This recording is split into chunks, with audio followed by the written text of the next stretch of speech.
Yo, ho, ho, ho, ho. You know, if you say yo, ho, ho, ho, it's a pirate stream, which is not what I intended. Well, How's it going? But that's a good song.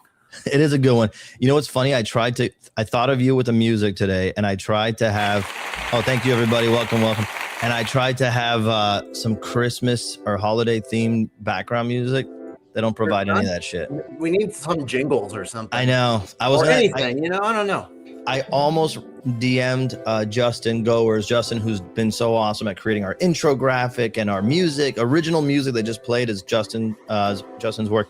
So I almost hit him up, and I'm like, dude, you want to create I'm like, what are you doing? I'm not gonna make this guy work extra. I know. Hey, please, can you write a holiday jingle for us? In my mind, I'm like, I'm gonna have him like yeah, exactly. Insert like the little jingling sound to the same intro, but like it's enough. It's too much. People get the point. You got your holiday lights, the holiday lights, and the holiday backdrop, and we celebrate all holidays too, not just Christmas. Yeah. Any holiday that gives you that's awesome.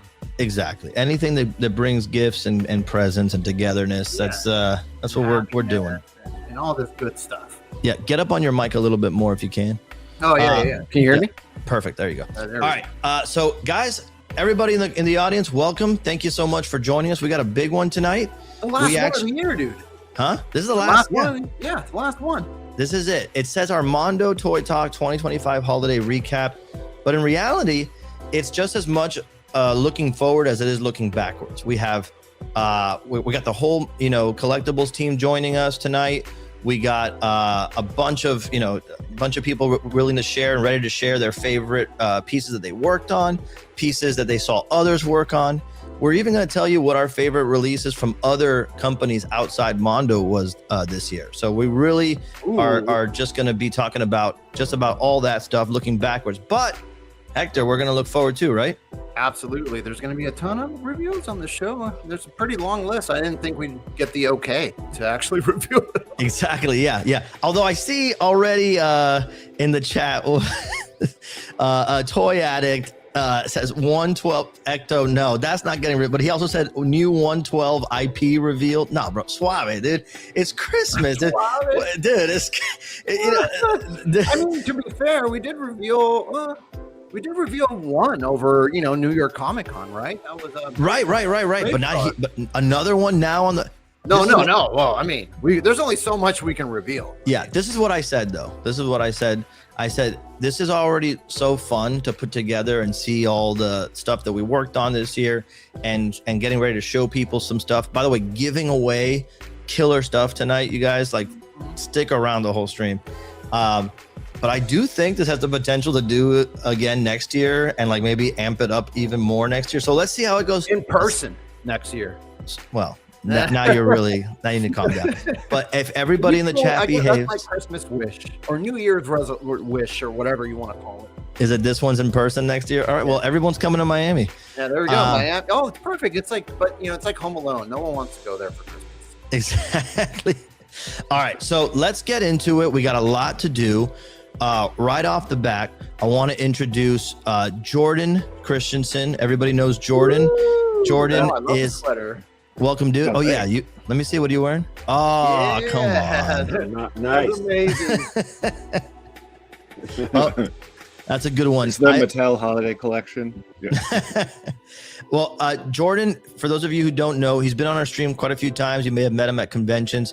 Jordan's the wizard behind all of our incredible box packaging design. When you open up a box and you're like, this is such a cool idea that it does this and it does that. Think of our McCready 1/6 scale figure, or our amazing Over the Garden. Well, you haven't seen it yet. Have they seen the Over the Garden? No, there should be a render on the site. Oh, okay, yeah. Yeah. He does just about everything, and Jordan, we always say, but we're so lucky to have you because it keeps the artisan and craftsman quality all the way through to the box. No one wants to throw away a Mondo box, so welcome, sir. And I want to make what's inside look cool. I want to whet your appetite when you're opening up the box. 100%. So let's get right into it. We got a lot to get to today. First of all, we are going to be showing shelves later on, so I'll be showing that. But let's start off, Jordan, with your favorite piece that you yourself worked on that released this year. Talk about this one right here. Well, like this was a hard pick, but I love getting to do our Mondo showcase stuff, right? Because we get to put that little extra woof into it, you know. And this one was really special because I love this IP so much. And what I wanted to do with this, obviously, it's like a VHS cassette, because when I was a kid, that's what I remember of this. We'd go to the video store, Friday night payday, parents' payday, right? While the pizza's baking next door, we go rent a video game and a video. And this one always just like intrigued me, right? So that's why I wanted to do it. But a lot of pictures don't really give it too much justice. But if you don't have it and you haven't seen unboxings, it is lenticular. So it looks like this, but you've got, although this is my sample. No, it works. Yeah, it's not the final production sample.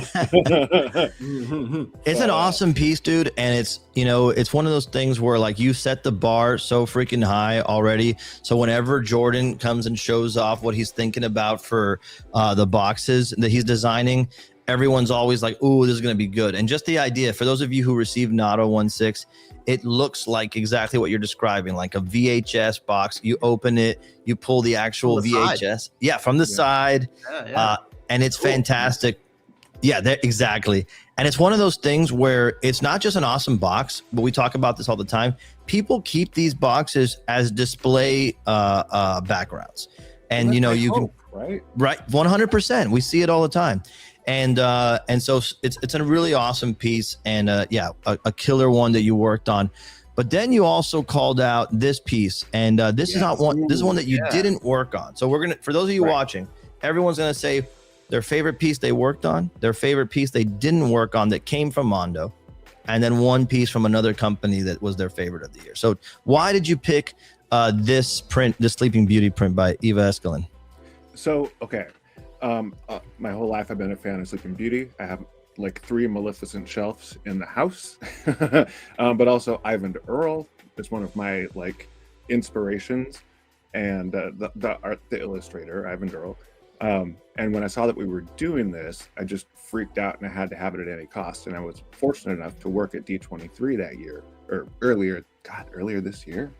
And so I had to have this. It was last year. It was last year. Yeah. Okay, well, what is time? Whatever. It's still an amazing print. It should be celebrated. Seriously. Yeah, it's an awesome piece. I think it arrived for a lot of people this year when they were able to order it online. Yes. So it definitely holds pride of place in the living room. I moved one of my own personal pieces that I painted off the wall to make room for this. Right. I have this on my wall too. It is one of my favorites that we've done in the last few years. Yeah, it's stunning. Yeah, it is. She did an incredible job.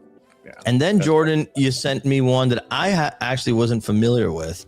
So talk about this. This is a 1/6 scale figure from Star Trek. This is fun. I'm excited to see everyone's favorite non-Mondo thing. It's cool. Yeah. There's good stuff. Yeah. So I'm also a huge Trekkie. Not only do I love MOTU, but Trek is my second. Well, it's my first love. MOTU is my second, my longest stand. So I've been living for Strange New Worlds and Lower Decks. New Trek is amazing. If you're a Trek, you know what I'm talking about. It's so good. But the crossover episode when Boimler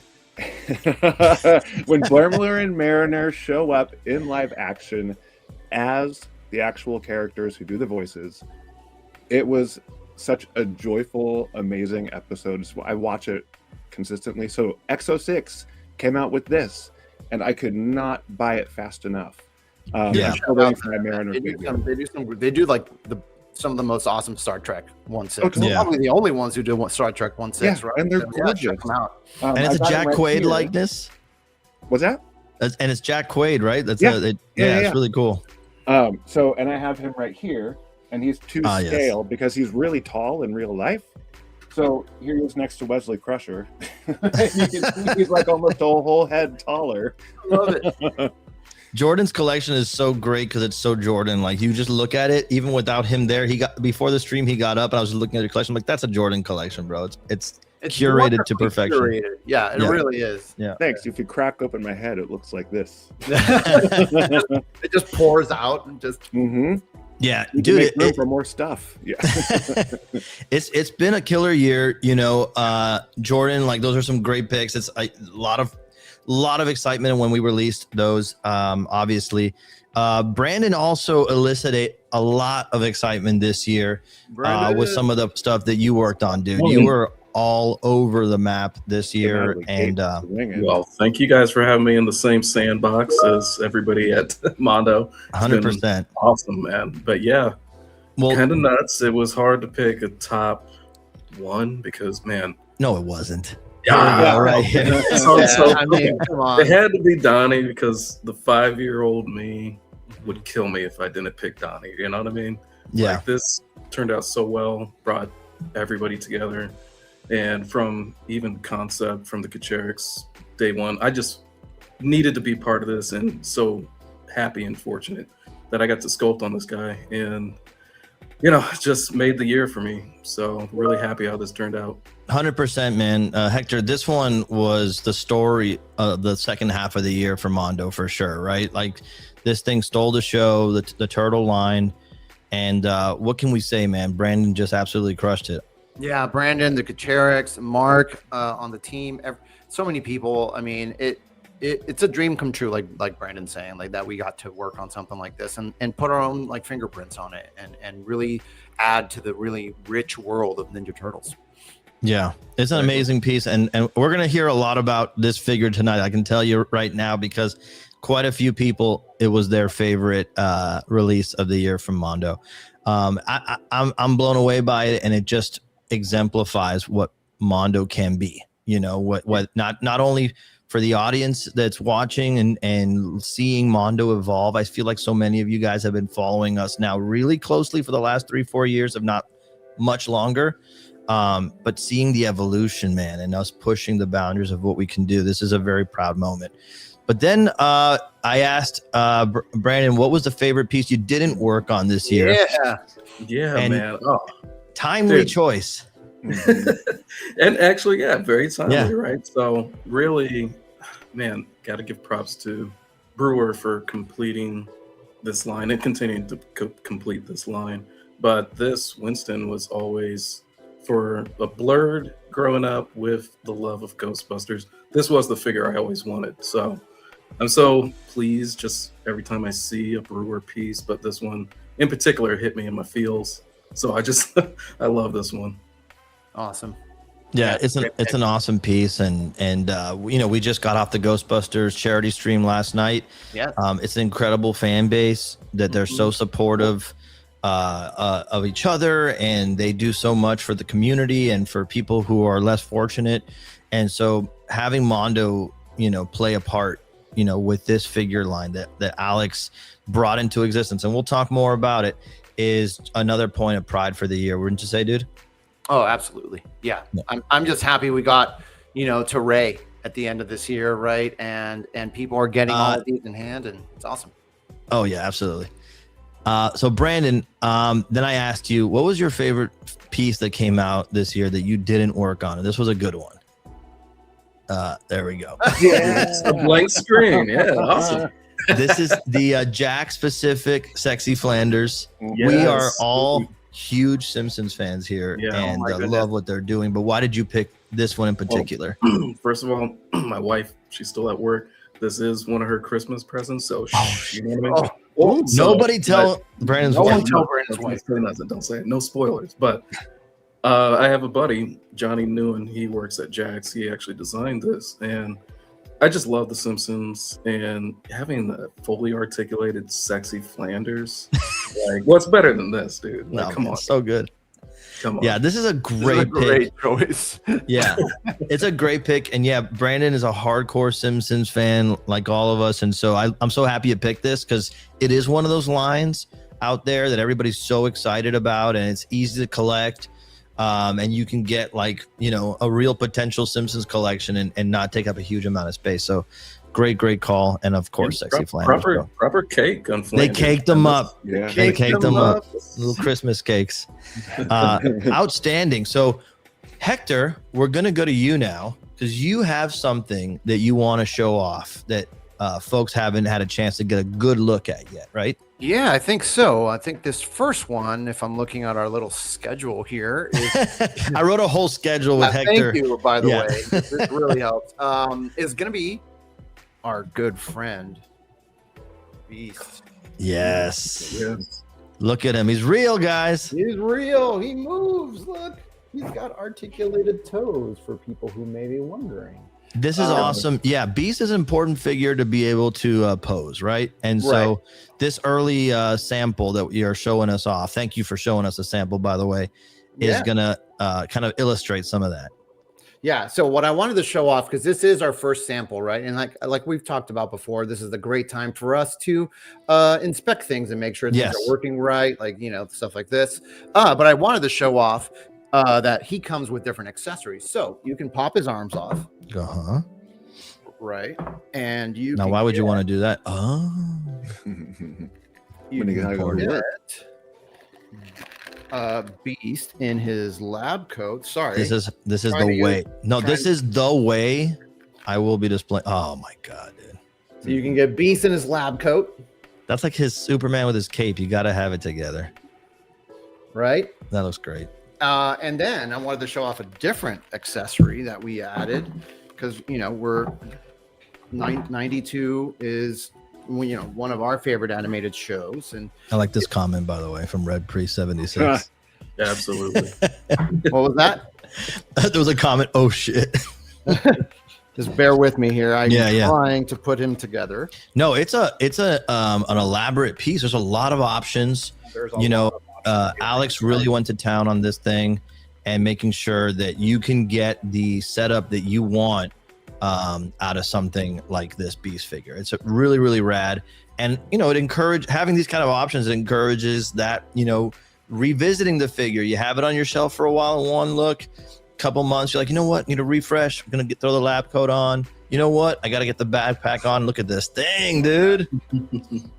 I want one of those. That's some deep nerd X-Men shit right there, dude. That's awesome. So good. That's outstanding.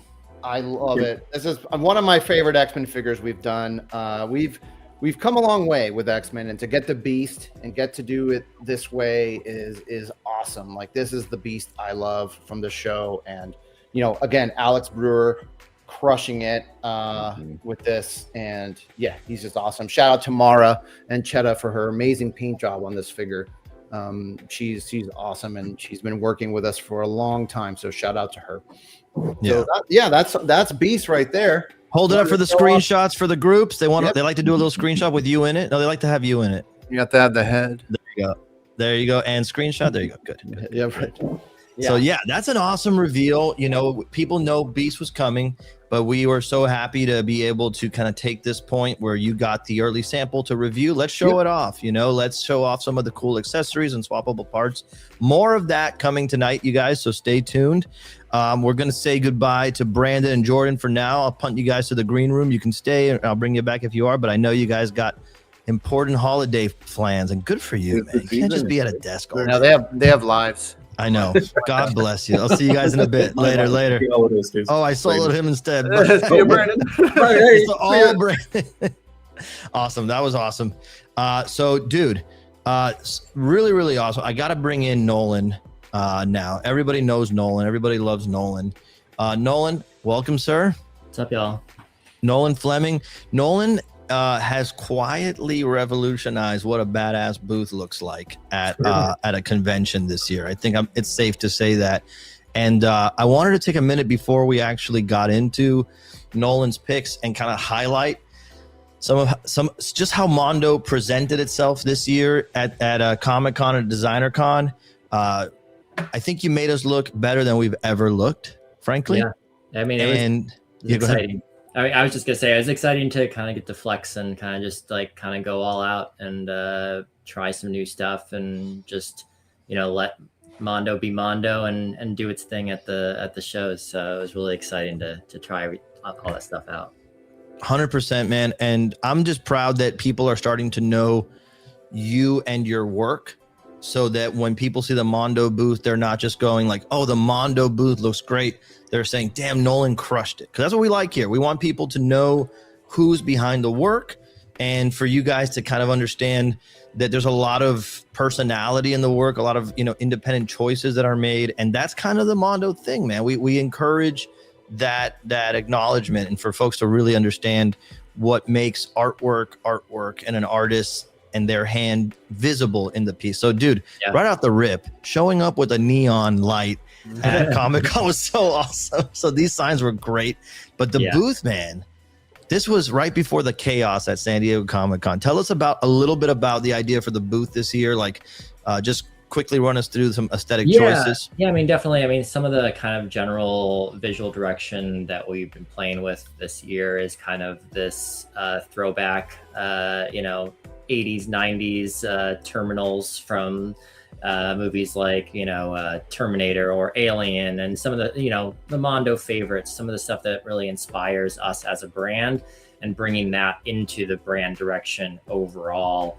And then I wanted to really come out with a bang with the booth itself, kind of showing that inspiration. And, you know, I obviously, you know, I love this part, by the way. Oh, thank you. Yeah. So cool. And then also obviously pulling in the, you know, my love of video games in all forms. So retro and new, and pulling in some of those pieces, and, you know, showing these big boss fights with this Gladius style kind of backdrop here. And, you know, like awesome. I said, I mean, none of this would be possible without the partners that we have at Fun Labs, like Andrew and Aaron and Leah. They're all like, they take my vision that I build out 2D, and I work with them closely, but they execute and make this like a 3-dimensional object. And every time, like, I'm so stoked to come into the show hall and just see what they've been able to like bring to reality. Yeah, it's amazing, man. And, you know, we thought we were on one level at San Diego, and then we hit the Designer Con, man.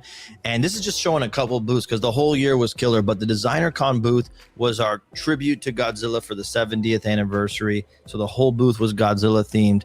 It's a beautiful setup. I wanted to highlight this actual street light that was tilted and crashed over here.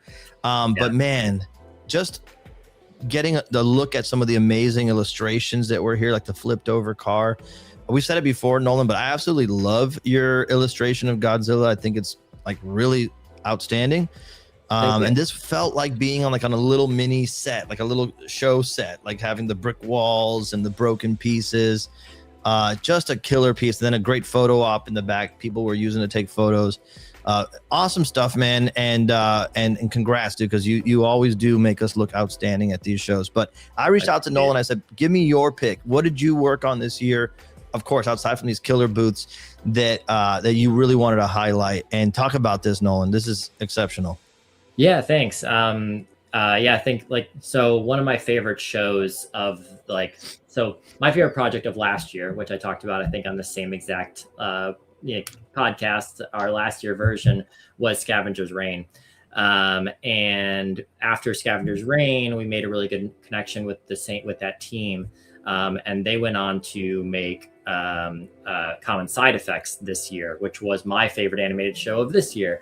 And so when they made that show, they came to us and they're like, would you guys like to do the record? You nailed it last time, so let's go ahead and work on it this time.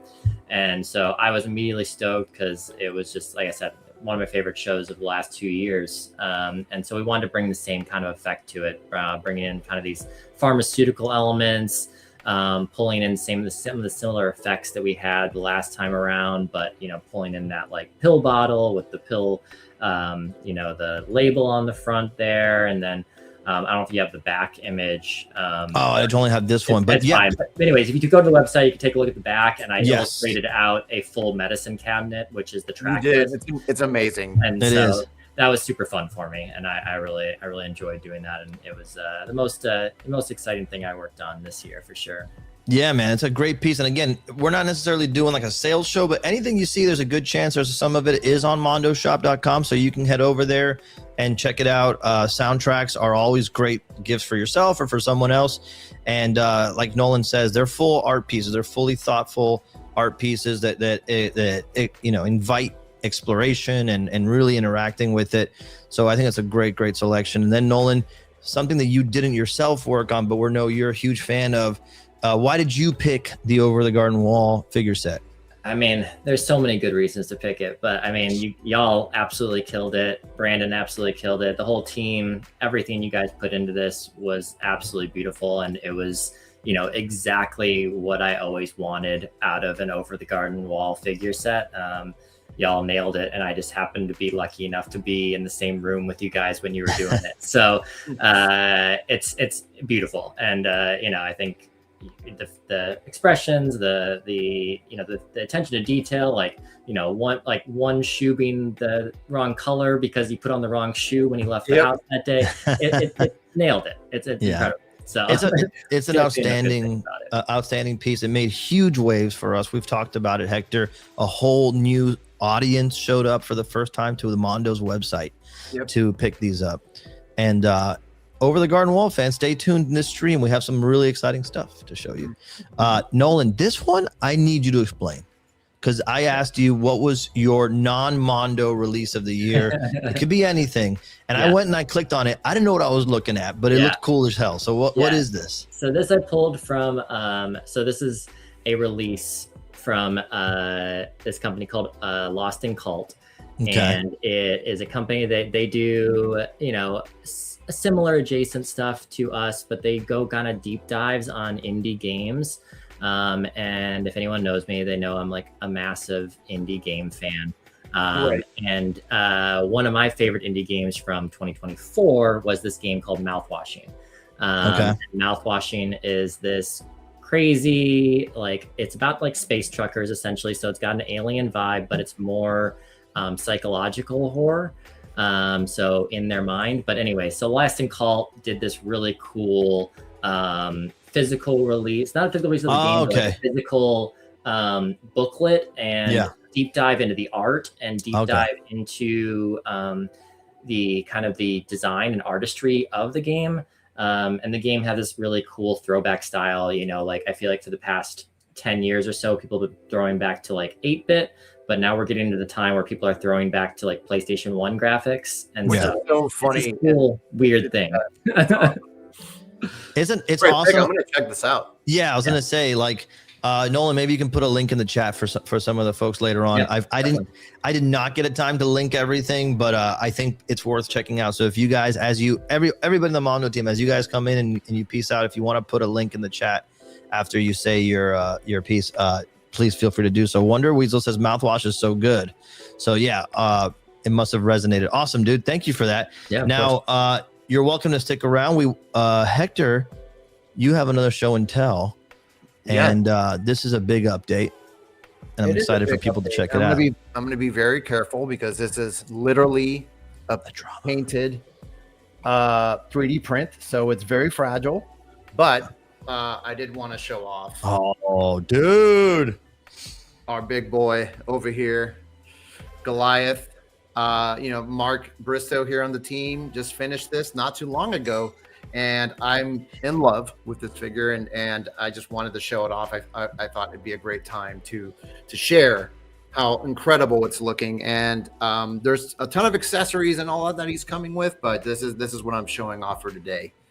This is amazing. I think getting to see you hold it up next to you, it's like, like this is crazy. Wait, hold on, let me try insane. There we go.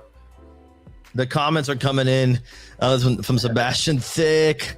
People are just OMG, damn it, in love. Holy forking shirt. Yeah. Okay. Hector has a new baby boy. Yeah, man, this thing is nuts, dude. It is nuts. And we said it from the get, like, you know, if we're going to do Gargoyles, we got to do something that hasn't been done yet. You were adamant about we want to nail the animated look, right? And and that's come through in spades with the sculpt, with the paint. It's exceptional, and folks can be looking forward to that next year in 2026 because it's going to come soon. Really exciting stuff. So that's another one. I hope you guys got your screenshots in. We are going to keep moving, and we're going to start off. Nolan, thank you so much, dude. Appreciate you. I'm going to send you on your way. You're welcome to hang, and I'll bring you back later, or you're welcome to peace out. We love you. Talk to you soon. Nolan Fleming, everybody. Dude, you want to do a giveaway? Yeah. Okay. You do a giveaway. I have trivia. Do you have any trivia? I have some. No. Okay. And what is the theme of the giveaway you're about to do, if you don't mind me asking? This first one is I did something special for two lucky winners tonight. Oh, okay. So I painted I guess you can call it 2 and 2. Holiday festive Godzilla 84. This is incredible. Hold on. To give away tonight to two. I can't believe you did this, by the way. So 2 people are going to get a chance to win my Godzilla 84. And this is hand painted. Hand painted. Yes, this is hand painted. He's filled with tinsel. So, in the spirit of the holidays. And so this is our festive Godzilla. There's only 2 of 2 hand painted. I hand painted them today. So you will be winning this one tonight. So someone will be winning. Awesome. Well, we're going to have one right now and then one later on. I love it. Okay, so let's do a Godzilla trivia then. Okay. Let me see. Let me think of one.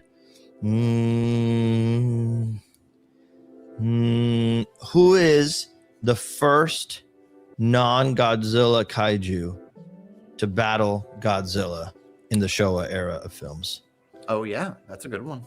I think that's easy enough, but it should be one that you have to know your stuff to get. Let's see. All right. Oh, I see one. Thirsty Thursday Toys. Anguirus is actually the first kaiju that Godzilla faces off. Clap, clap. Yeah, congratulations, Thirsty Thursday Toys. How do you want them to do this? Because this one's shipping from you.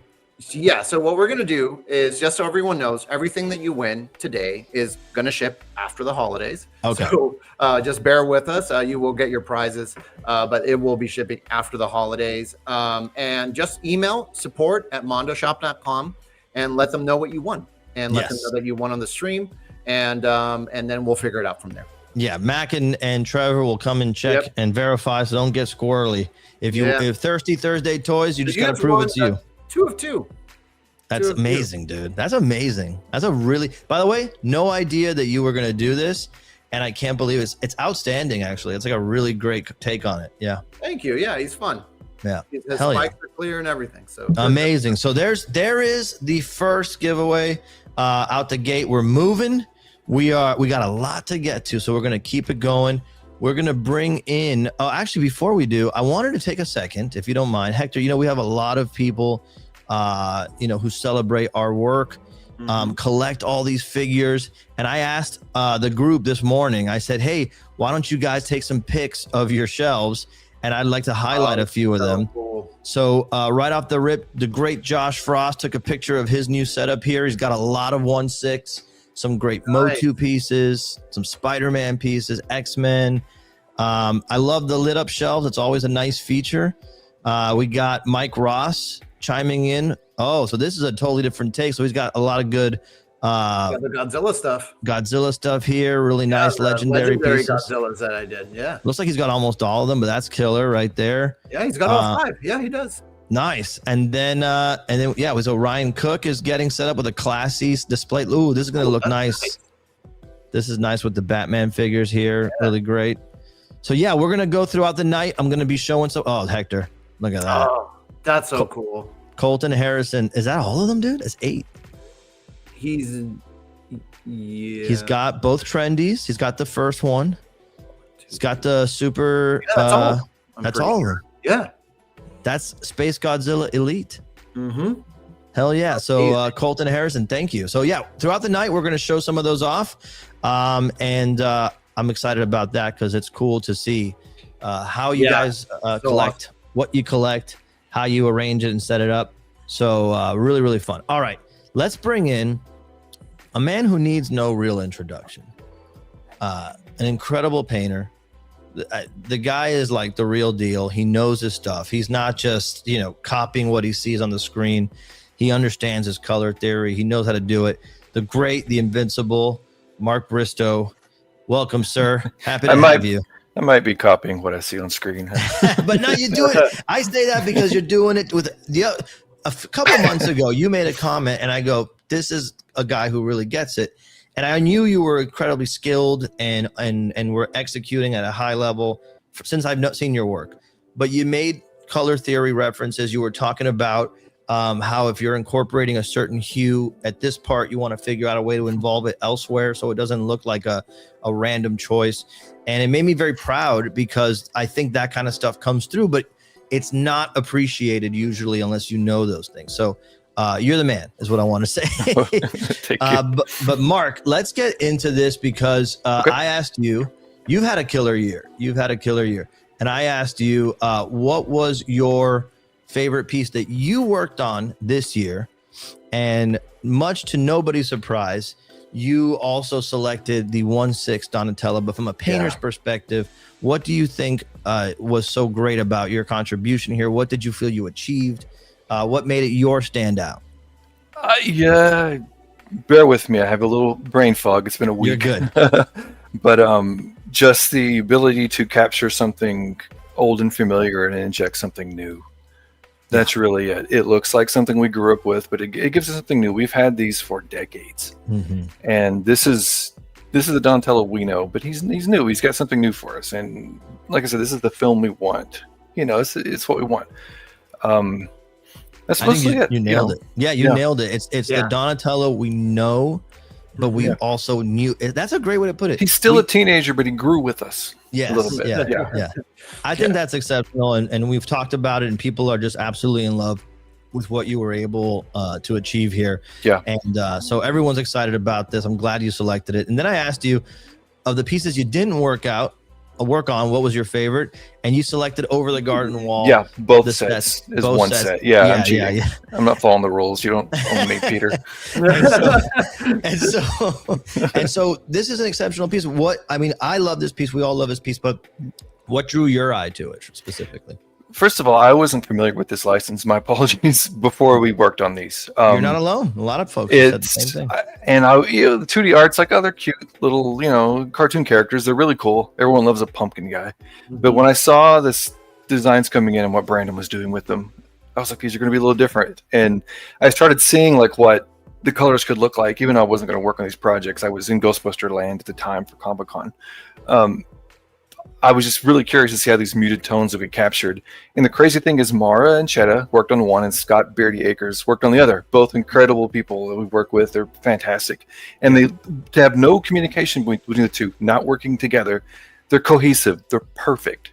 They have the same little sepia tones and the same handling of shading. And that's two incredible people working separately to create these, and I'm so blown away by them. They're amazing, and I'm jealous I didn't get to work on them, but they would have not been this good if I had. Oh, I doubt that, but you're very kind and gracious to say it. And you bring up a great point. It feels like one artist worked on all of them, so it's a testament to the work that the both of them did. Excellent pick, creative work, and also the art directing. Yes. From our friend Hector here. Yeah, Hector's pretty good. He's pretty good. And then I asked you, what was the release that came out this year outside of the Mondo HQ that really got your attention and made you excited? And you called out. There it is. The Ecto one, the HasLab. Awesome. We all know this thing is an outstanding work. And it's so awesome. Why? I mean, I can imagine, but why? Why for you? Well, first of all, 1/12 scale vehicles they don't happen often. It's just a bad scale to work in. It's too expensive. It's too resource heavy. But they pulled it off. I was a big fan of the Mattel Ghostbuster line from the 2000s. They tried to do a crowdfund. It failed, and it would be 13 years before Hasbro would attempt it and actually get it done. And it's amazing. It has all the lights, the sounds, the pieces. I've seen these built. I've had one. It's pretty damn accurate. It's really awesome. The extras are awesome, and I bought 2 of them. Hell yeah. Yeah. And I'm excited to receive that extra one. Thank you, Mark. I appreciate it. All Ghostbusters need a car. Just saying. Exactly. I like that. Yeah, man. Awesome. Those are exceptional picks, and I think you're 100% dead on. And I couldn't agree more. I want to bring in another legend of Mondo fame, Mr. Tommy Hodges. Tommy, what can we say, dude? You have absolutely crushed it this year. We're so proud of the work you've done, obviously. But I was very excited to hear your takes, because I think every time I see someone's selections, even if it's the same selection, the perspective that each one of you bring to why is exciting for me. So I asked you same thing. And by the way, this was the right answer that you picked. I'm telling you right now. What was your favorite piece that you worked on this year, Tommy Hodges?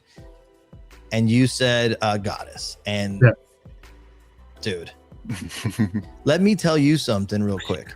I am a He-Man fan my whole life. I didn't ever have a connection to this character. I know of it, peripherally. When I saw this come together and the paint work and dude, this is featured in my studio in a prime right when you walk in the door. This is a masterpiece. And so tell me why it resonated for you, as with all the amazing stuff you've done. Why did you pick this one? Basically this guy right here painted it, Mark. And she perfectly captures fantasy, like sword and sorcery. She does magic. She's holding the sword, and she's just beautiful. And of course, as always, teamwork. But man, I pick her up all the time and repose her, and she's just one of my favorites. Dude, it's a masterpiece. It really is, and I'm so happy for everybody who got a chance to pick one up. Yeah, she's the source of envy, wouldn't you say, Hector? For those who didn't, she's one of my favorites that we've done. It's so cool because Tila is a great character too, but like her goddess form. I thought I had this up. I apologize. Oh no, you're good. I was just assuming you knew. Yeah. But yeah, Goddess is great, man. Like she's one of my favorites that we've done. Absolutely. And it's just, as soon as we did Tila, we knew we were going to make a Goddess at some point, but we wanted to make sure that we didn't just make it a repaint. We added new accessories, new portraits, a whole bunch of stuff to just make it feel like its own release and worthy of such a cool character. And Emiliano, again, doing an amazing job with his design work and elevating the characters to such a great, like really, really awesome way. Yeah, 100%. The two of you guys together just, joined forces and made magic. And yeah, Emiliano's on another level. And then I asked you, Tommy, give me your favorite piece that you didn't work on. And you picked Super Shredder soft vinyl. Yeah. Another Brandon Gash. He wins all the awards tonight. This thing is just you pick it up, you look at it, you hold it. He's just got his own presence. It's nothing like I own, and I don't know. I just love it. Don't know how to explain it. No, one of my favorites. You bring up a good point. A lot of people who collect the TMNT soft vinyl, not everybody is picking up every figure, but they are picking them up the way, Hector, you and I pick up Safubi. Like, I don't necessarily have every Godzilla kaiju universe figure represented in my collection. Right, I just pick up what speaks to me. Yeah. And people picked up Super Shredder just the same way. It's a presence, right? Yeah, there's something about it. I love it. And my favorite part about something like Shredder, and sorry, Tommy, it's just, again, him showing it off like this is just how massive we decided to make it. So show him, Tommy. Look at that. And he had to be, right? He couldn't be small. Yeah, it's outstanding work, man. And throughout the night, we shout out our photographers. They do great work. Something like this could be a poster on someone's wall. Totally. Who photographed the Super Shredder, Hector? Do you remember offhand? I never want to say the wrong photographer. Everybody does so much. We'll figure it out. It was our friend Night Owl. But, Oh, okay, Night Owl. Yes. Very cool. Awesome. And then Tommy, this was also a great pick, man. And I'm glad you picked it because it was really gotten a lot of attention in the toy world this year. The Scooby-Doo figures. Oh yeah. Have been really popular. I love this mummy, but why did you pick it? Mm-hmm. As a true toy fan and articulation guy, this thing moves so well, and he can do crazy poses, but he can fit in almost any collection. He can fight your fantasy guys. He can be in the desert. He can scare Scooby-Doo. Just a great action figure all around. And who put these out again? Jada, right? Jada. Yeah, amazing. Hey, hats off to Jada. Between this and the Street Fighter line, they're doing the Lord's work. The Mega Man stuff. Mega Man. So good. Yeah. Awesome. This is awesome. So, all right. So very, very cool. Thank you for those picks, Tommy. Outstanding stuff. Couldn't agree more. Hector, you got something to show off. Some really cool variants that I think people are going to be relieved. I'm going to use the word relieved because when this one went down the first time, I think everybody was like, wait, what? I thought I had more time. And the amount of DMs I've received about Ripster is on another level. So go for it, dude. Show us what you got. So a lot of people have been asking what's going on with Street Sharks and all this kind of stuff. People are starting to receive their Ripster, which is amazing. But we're here to tell you that there's more Ripster coming next year. And I'm going to show off 2 of the other colorways that we're doing. First one being this really cool metallic version, which is an homage to the metallic toy from back in the 90s. It's got a great color shift that you see there. It shifts from blue to green. It's like shimmering, kind of like aqua green right here. Dude. So yeah, it's a color shift. It's depending on where the light source is hitting it, it's gonna shift in color. So we wanted to do more Ripster, right? But and still give fans a way to still celebrate the original figure, right? And those original colors, but just do something different with it. And I just love how these metallics turned out. And in case you missed this one, we have another one that's going to be coming out, and this is our clear version, which I love, and he's a lot of fun. This is crazy. So these 2 are going to be limited editions coming out sometime next year. Stay tuned, but they're really fun, and I love the clear one too. What are you laughing at, Tommy? Don't be disgusting. That's amazing. Yeah, dude, these are killer. And talk about a holiday miracle. People are just so over the moon, I'm sure, to see more Ripster, because now people are getting their Ripsters. And that FOMO that they were wrestling with when it first went off site, I'm sure it peaked again for a lot of people. And so being able to get a variant next year is going to be a great opportunity for those of you guys. We have a giveaway, a Ripster giveaway. Should we give one away, dude? Yeah, we should give one away. I mean, they're shipping, we can give one away. They're sold out right now. They are sold out. All right. So I'll tell you what, I am going to tee you up real quick, because I'm going to skip ahead just for one, since we're on theme.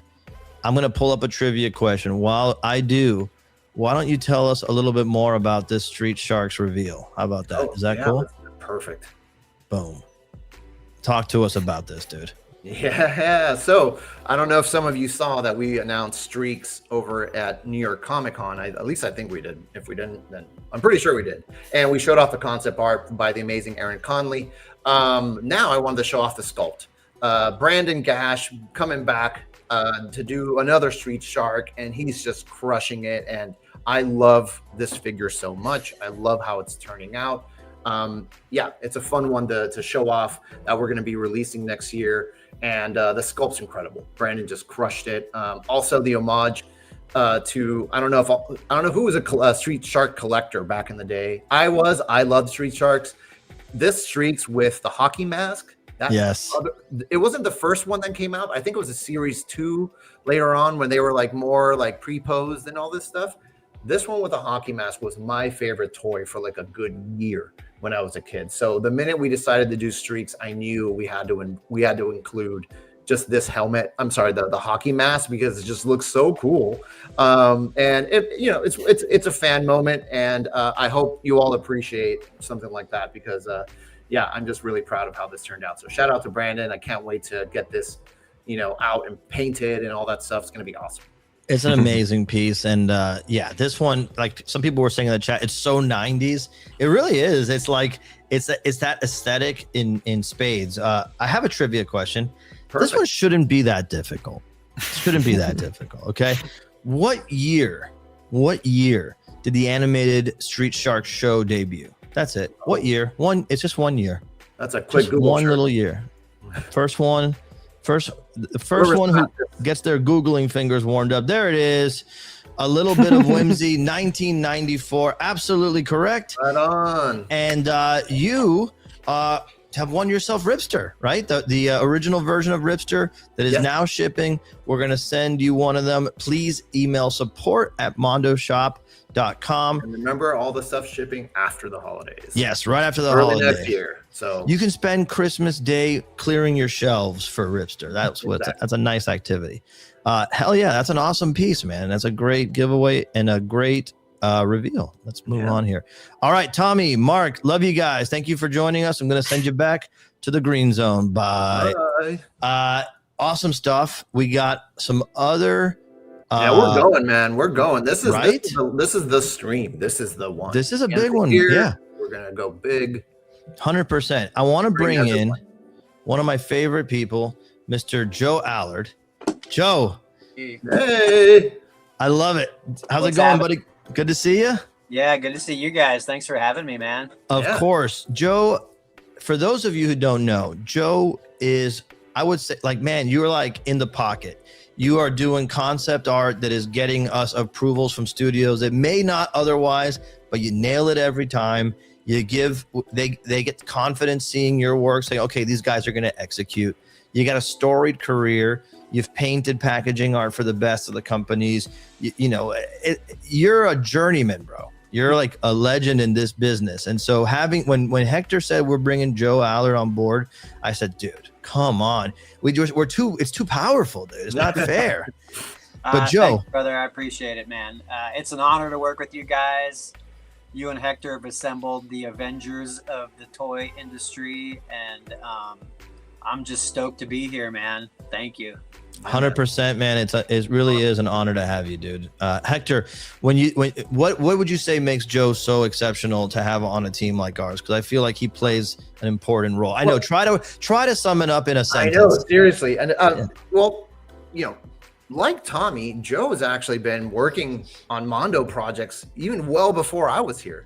He was one of the first working on a lot of amazing concept art that all of you have collected at some point.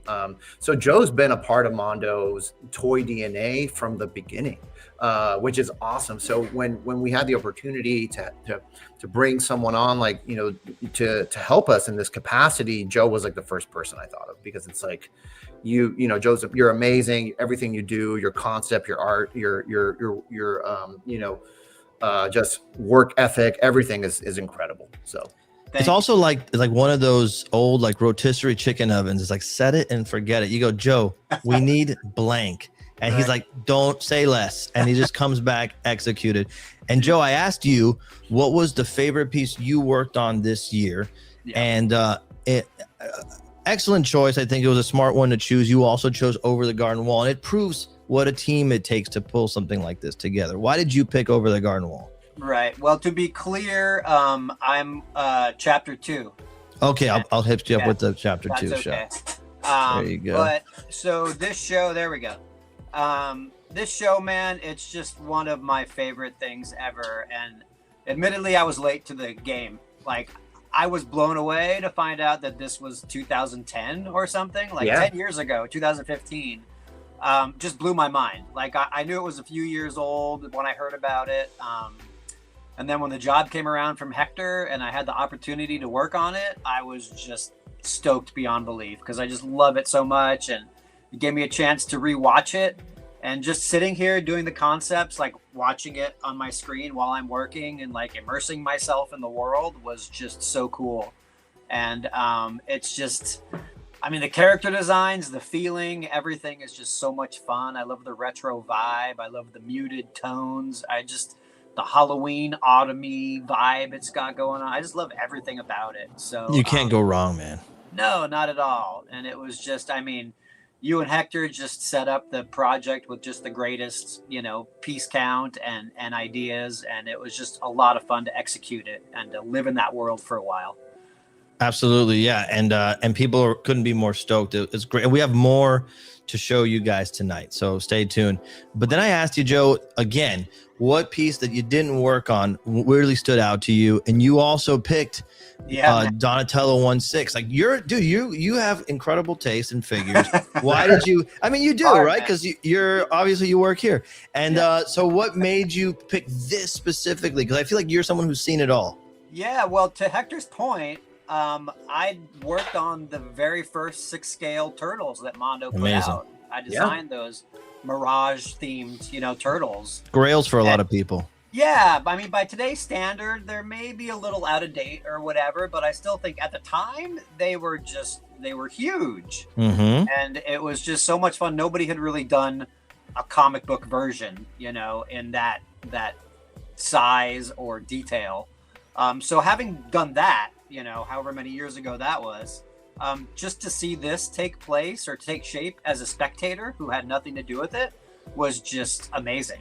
Like what you guys did, just with the design and Brandon's sculpture and the Kucherek Bros and Hector's art direction, like the figure itself is amazing, but what puts it over the top is the story you guys are telling with this. And I just love, I want to see this freaking movie, I know. It's so freaking cool. And call us Paramount. We're ready to serve you. Oh, 100%. Yeah, it's a package. Just like, here you go, make it. It's ready. Yeah. And it feels real. Like, you know what I mean? Like, it feels like it is a movie, like it is from that world. And I love where you guys took it. Yeah, we're obviously so proud of it. It's going to get its flowers all night because it's a special one. But Joe, I appreciate that you called out something that I didn't even know about for your piece that did not come from Mondo, your favorite non-Mondo piece of the year. Tell us about this Weta Lord of the Rings statue, because it's really stunning. It's a weird one maybe for this crew. Not for me. I looked at this thing and I'm like, I mean, dude, I would love one for each movie. Just the geometry, the space that it takes up. Talk about it. So it was my favorite piece from Comic-Con this past year. I was just browsing the Weta booth and I came upon it and was just in awe. And I've done a lot of statues in the past, and I understand the design aesthetic and you want it to look good from all angles and you want to tell a story. And this is just that in spades. I mean, it's huge. And I stood there for like 20, 30 minutes just in awe. They had it on like a Lazy Susan where it was turning around slowly. And it was just every inch of it is like an amazing story with amazing detail, and the craftsmanship from just the way it spins and the design aesthetic and just freaking everything about it just blew me away. And I've seen a lot, and I've worked on Lord of the Rings, and it just stuck in my mind as one of the coolest things that I saw. I think you hit it right on the head. Go ahead, Hector. Weta does some incredible collectibles, some really high-end stuff. And, I think, obviously everyone knows them for their effects works and everything that they do with Peter Jackson's stuff.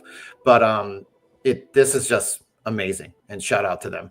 Yeah, it's a stunning piece. It kind of exhibits exactly what you want out of a piece of art. It rewards you from a distance. You get up close, you get even more out of it. So I thought it was a great call. 100%. Joe, thank you so much, man. I really appreciate you sharing that stuff with us. Hey, my pleasure, and thanks for the opportunity. 100%. We're going to keep it moving. Joe, we'll send you to the green zone, but feel free to hang. We love you very much, brother. Talk to you soon. Boom. And let us take a brief moment to revisit some more Mondo collections, because I really do like to see these. This is Addison Filpo. Got strong. I love. We talk about this all the time. Like, we don't usually get to appreciate the whole collection of a line unless it's in our own house, our own collections. But we love seeing them in the wild, right? Well, and talk about just having someone like Joe on right now. He worked on some of these original pieces that released a long time ago, almost 10 years ago at this point. And that's how long we've been supporting this Batman line, and so how long some of these, some of you all have been following us and just completing your collections. And I think this is a testament, seeing all this, that Mondo definitely does try, or we try, right, to complete collections as much as we can, in terms of like, hey, we're going to give you all the cool characters. 100%. And then here's a collection that's just starting. Addison's got the first 3 right there. And we're excited to take Spider-Man as far as we can, just like we've done with Batman. Really exciting. Then this one's actually, let me not skip. Here's an awesome X-Men. So Addison's really into building out lines. So we really salute you. We appreciate that. That is what gives us the power to go deep in these lines and take those characters that usually don't get the love and bring them to the forefront. But I wanted to call this one out, dude, because is this what I think it is? Is this our Ghostbuster figures at the New York Library, dude? It looks like it. I think it is. I can't confirm for sure, but it definitely looks like that. And it's freaking incredible that that's a possibility. So yeah, Ryan Sonera, thank you. Cool. This is really, really cool. So yeah, man, we'll keep looking at those collections as we move. But right now I want to bring in Mr. Aaron White. Woo! There he is. He just walked into the frame. Amazingly. Welcome, sir. Thank you for joining us. Thanks for having me. Of course. So for those of you who don't know, Aaron White really is one of our like guardian angels on the production side of things, right? So once the figures are done and ready to go to the factory, Aaron spends a lot of time interacting with the factories, making sure the quality is up to snuff, and he works with a great partner overseas as well. You wanted to shout out, right, Aaron? Yeah, Katie, she's our main QC manager. She is the one that is, making sure that everything quality-wise is there. She's given Hector and I the heads up if anything's going on. I could not do this job without her. She is like the backbone. She's the muscle. If something's going on, she raises it. So I'm internally grateful for her. 100%. And everybody's ragging on you for misspelling your own last name, but we're going to let it go because it's Christmas. And we're going to, but yeah, let's talk about your pick, because I thought this was a great call. This one was a surprise for a lot of people. Hector has been a steward and a champion of the MOTU line for years now. And Buzz Off was such a fan favorite. Bringing it back made so much sense. Why did you pick it, Aaron? Well, when Hector showed me the colors, I was like, all right, well, this is epic. Going back to some of the other Mutubis, but like, honestly, like the whole line's amazing. But when you get to have this like creative touch to it like this with the different colors and stuff, and then blending our like soft vinyl stuff with our 1/6, it makes it more fun than even all of our stuff's amazing and fun. But this is just like you get that little extra like adrenaline rush. I agree. It's for the fan who has everything, right? You have to dig a little deeper, and it's an awesome piece. Those people who got them already know just how exceptional it is. And then I asked you, give me a piece that you didn't work on, which was really difficult because Aaron literally works quite like Hector on everything that we release on the collectible side. So Aaron reached out to another Aaron, made the Aaron connection, and chose Aaron Connley's TMNT prints. Really, really amazing stuff. We've talked about it here, but Aaron, what about Aaron Connley's work really stood out to you and made you want to select these? Like just seeing the amount of dedication and love that he puts into this and in the detail. Like you look at any of the backer cards, any of his work, it's a story. Yes. And it makes me want to grab my pencils again. Being in the production side, I'm not as creative as I used to be. So I look at him and I'm like, at least the Aaron's representing. So. And I think you're 100%. That's probably the best compliment you could pay someone like Aaron. Is Aaron's work makes you want to draw. And we're going to talk to Aaron Connley in a little bit and get into this a little bit more. But yeah, these were outstanding pieces. And then I need you to educate me on this one, because my favorite part of this show has been seeing what you guys pick. We work together all the time, but I never know the stuff that everybody else gets into outside of Mondo. So I looked at this when you sent me the link. I like, this is so freaking cool. Yeah, tell us about this. Never heard of it. I found this like just randomly looking up for inspiration for like designer figures and like 'cause I sculpt on the side, but it's never at the level of like our amazing team.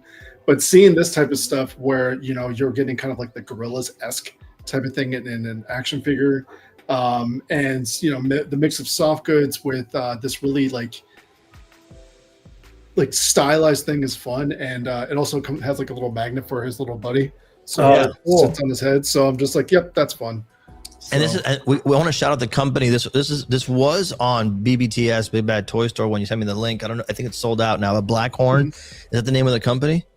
D1 Studios. D1 Studios. It's like Rage Z Boys. Awesome. I looked at Big Bad Toy Store and they have 2 more on. Okay. God, dang it. yes. As we research. You know where you're going after this. Yeah, it's an awesome piece, and I saw some great pictures where you can remove the helmet. He can stand on it like a prop. It's really, really cool. Great call out. Too. The muted colors. It's got like some grime to it, but it's also very. Oh, look at that! Hold on. Let me see that. Oh, there you go. That's rad. His glove and stuff. It's fun. Yeah, really, really nice piece. Awesome, man. So yeah, Let's keep you here for a minute and bring in another Aaron. We got the Aaron to Aaron connection. Woo! Aaron Connley, good to see you, buddy. What up? I wanted to bring you in and bring you on for this segment. We're going to talk a little. We're going to show a reveal real quick, but once we're done with the reveal, we're going to get into your pick. So hang with us. We talked about this last night. We showed this off last night, Hector, on the Ghostbusters charity stream by YHS put together. An incredible stream. They raised almost $40,000 for charity with the Ghostbusters community. And people were so excited to see Alex's latest contribution to the line. What can you tell us about this, Hector? Yeah, I mean, we're going to keep going, right? Right. Ghostbusters is still going to keep going, and Grundle's been requested quite a bit.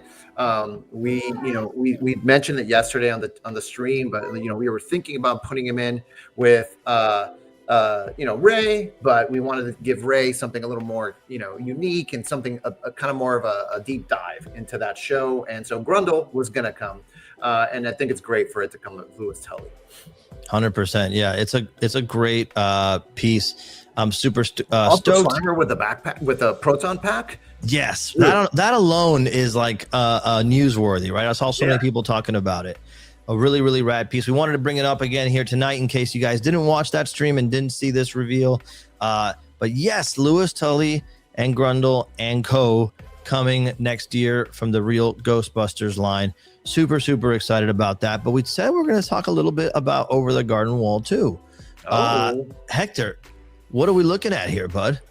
Okay, so Over the Garden Wall was a great, release for us. We were so excited with how the response was that we instantly went into going and working on Chapter 3. And if those of you who've watched the show and are familiar with Chapter 3, you're aware of all the great school children or animals or whatever you want to call them. But all of them are so awesome that it was very hard to pick. So we picked most of them. Yes. I'm seeing some of the chat here and they're saying, oh, it comes with 4 or 5 of them and 6 of them. And if you actually really count the little possum, but if you go to the next page, if you have it also comes with the gorilla costume. So, and of course, potatoes and molasses. You can't have that do anything in that episode without potatoes and molasses. So it does come with swappable accessories for Greg to be able to hold the molasses jar, the mashed potatoes, and the little raggedy old cat. And then we also had to throw in the squirrels beating up the mask at the end of the episode. So this is the entire set. So it's going to be crazy. It's going to be epic, just like Chapter 2 was. I wanted to show this off because we got into Over the Garden Wall, and it's been such a fun experience listening to like all the fans and all the feedback and everything that I wanted to just let you know that more is coming next year. Yes. So early work, but more is coming. So stay tuned. Yeah, absolutely. And a great reveal and done by there. Joe Allard. This concept art is by Joe Allard. 100%. Yeah, this is rad stuff. Really excited to show off. I think a lot of people will be stoked to screenshot these too, so go ahead and do it before we take it off the screen. But yes, thanks to you guys showing up in a big way for Over the Garden Wall, we are able to go double down, triple down, and get into the characters that we all love so much. It's an ensemble cast, really, at the end of the day, and we want to get to all of them. I just want someone, those shelves that you're showing off. I just want someone's entire shelf to just be Over the Garden Wall. It's gonna happen, dude. It's gonna happen 100%. Jennifer Taylor says 10 of 10 will buy immediately. Work of art, Chris Wooten says. I'd love to see that. All right, let's move along because we still got quite a bit more to talk about. Aaron Connley. This has been the year of Aaron Connley in so many ways at Mondo, dude. You came on. This is almost like a year to the date since you've been here. And your presence here has been really, really felt. Starting with amazing packaging art, poster work that you've done. I just got this in the mail, and I know so many other people did. Oh, 1 second. This is, talk about a box you don't toss, man. Holy cow, dude. The Dr. Doom illustration on the soft vinyl that people are starting to get, dude. I just think this is one of those, you take a minute, you clear your shelf, you put the box, and you put the figure because it's outstanding, dude. It's been nice to see. It's been nice to see like a lot of the people who are posting pictures of their Doom figure online are like stacking it like on top of the box, you know, or like putting the box like right behind it, which is, you know, it's joyous. You know? Well, Video Power Gaming comes in and says Aaron Connley might be my favorite artist, and that guy's got really exclusive taste. So I would take that as a thanks. Attack Peter's up there too. Okay, I can take second place anytime, no problem. But your shout out. Aaron, dude, it's amazing the amount of work you amassed in this year, and I'm not surprised that Aaron White picked the TMNT posters. When I asked you the favorite pieces you worked on, it's this set, and smart because it's I said it when you first did it. This feels like a poster I had as a kid. I didn't. There was nothing like this exactly, but it felt like something that would have come out, could have come out, and a kid like us would have just dreamed about hanging out at this pizza party if they had it on the wall, right? Yeah. It's tell me about your thought process working on this one and the villain party as well, because both of these just make an incredible set. Well, I mean, I can't take full credit. You know, you guys came in and had a bit of an idea. Dude, our idea was like a seed that you turned into a freaking oak was tree. like, we want a where's Waldo type of you know, back of the box artwork kind of thing, like some sort of, you know, all the guys hanging together, all the characters. I think it was just, I mean, as a toy fan and as a huge fan of this of the TMNT, you know, it was just a way for me to be able to like give back. You know, like they made me want to draw. They made me like, you know, the person that I am today. I mean, I say this all the time. A lot of the decisions I made for the rest of my life were made by like an 8 to 14-year-old, you know, and you know, sometimes that's maybe not the best, but you know, in the end, being with you guys and some of the things I've gotten to do in this life, you know, it has been so important. And it, like I said, it's just a way to sort of give back and say thank you to the Turtles and thank you to Eastman and Laird, and you know, with these ultimate, you know, if I never get to work on the Ninja Turtles again ever in my life, I'll be able to say, but look what I did get to add to the thing. You know? I think that's so well said. And you came off the year before doing like this incredible George Perez style TMNT print for San Diego Comic-Con, dropping these after. I've seen walls where people are starting to amass your TMNT pieces, and this is the kind of stuff that completes a turtle collection. So absolutely love these. And I asked you what was your favorite piece that we did that you didn't work on. You picked Super Shredder too. Why did you pick it? I feel like there's something about the proportions and exaggerated form here that really called out to you. Am I right? Yeah, I think I love it. I think it's just like really fearless, like toy making. You know, it's just so over the top and like not worried about, I don't think what anybody, I mean, we knew people were going to dig it, but the way you guys made it, it was so like, we're making this for us. And if nobody likes it, who cares? If they do like it, they're going to really understand like why this is important. And, you know, you guys know me. I love bulging eyeballs and like the whole rap.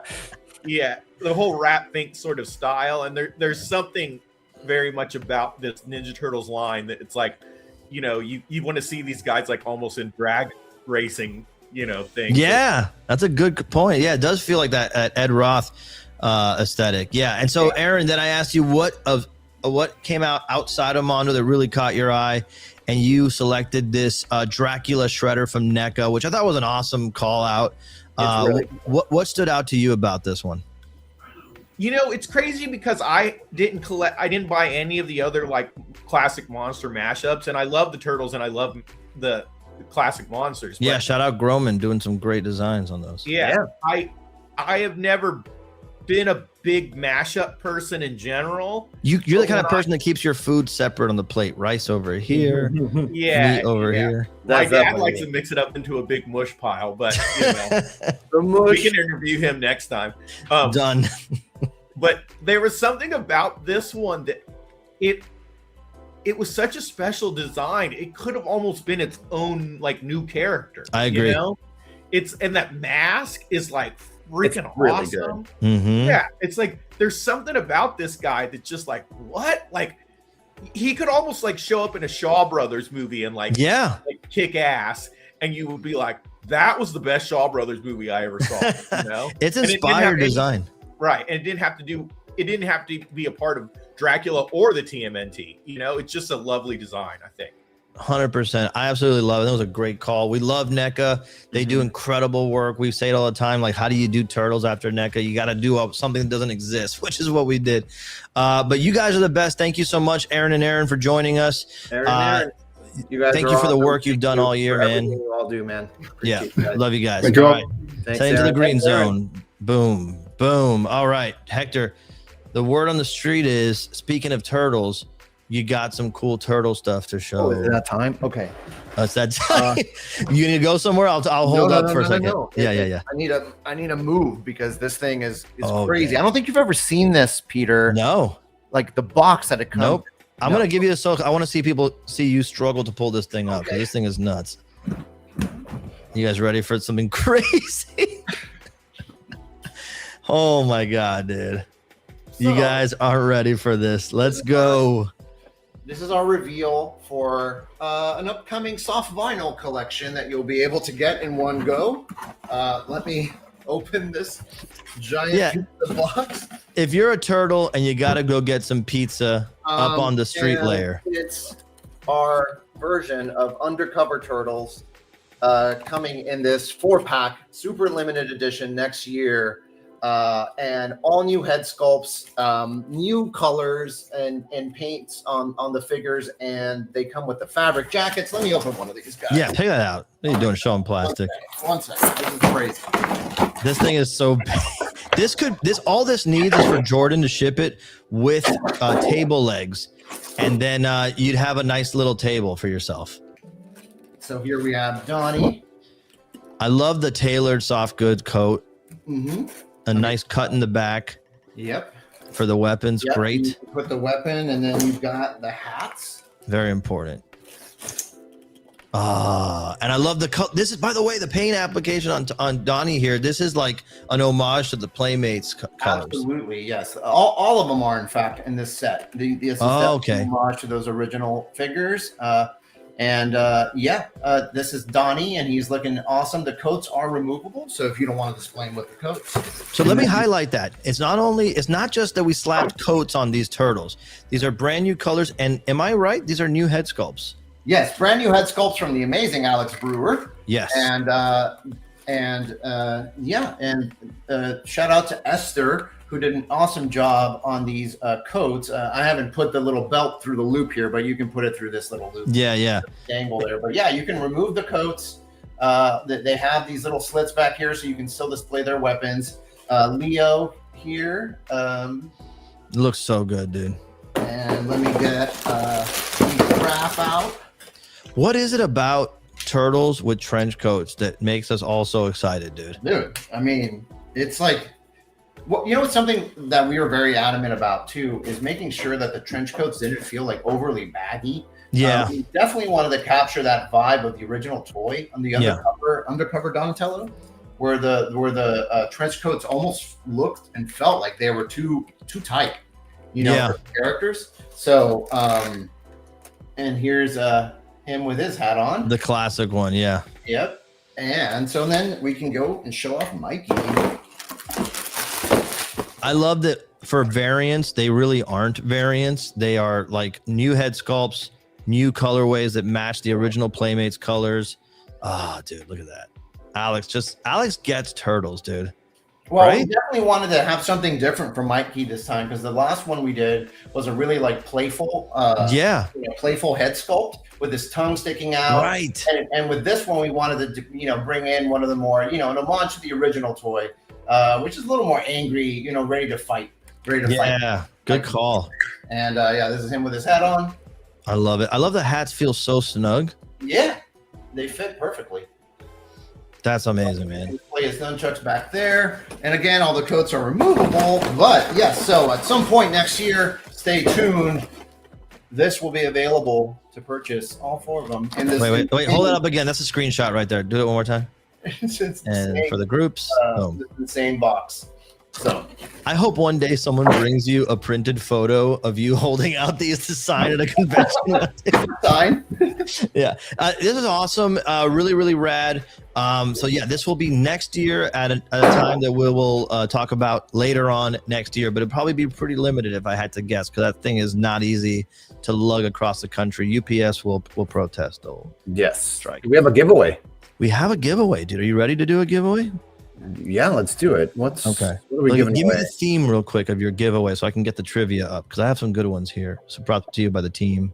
So we gave away Ripster, one of the holiday Godzillas, right? Mhm. I think we should give away Super Shredder. Oh shit. Okay, then let's do Sold out one. Ooh, the first sold out release of Super Shredder. Okay, let's do a Turtles theme trivia question. Aaron Connley actually sent this one in.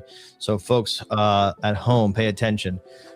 Who was the famous comic artist that the character Donatello teams up with in the Mirage Donatello #1 comic based on? This is a good one. That's a legit question. That's a legit question.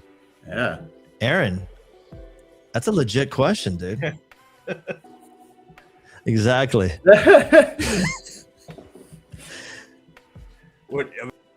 There we go. No, that was good. That was a good question. Okay, we got the winners. Let's pick them up here. We got a winner. Someone say. Oh yeah. I just got to go to the first one because yeah, people got it. People got it. Let me. Do we want the full name or will last name do, Aaron? I'll let you be the judge. I mean, yeah, you could say just the last name. Come All on. right, I'm going to give it then to the inimitable Johnny Cock, who has gotten it right. Jack Kirby is the artist. Excellent choice. Perfect time to warm up those Googling fingers. Nah, Johnny knew that answer already. It was too fast. Johnny, support at mondoshop.com.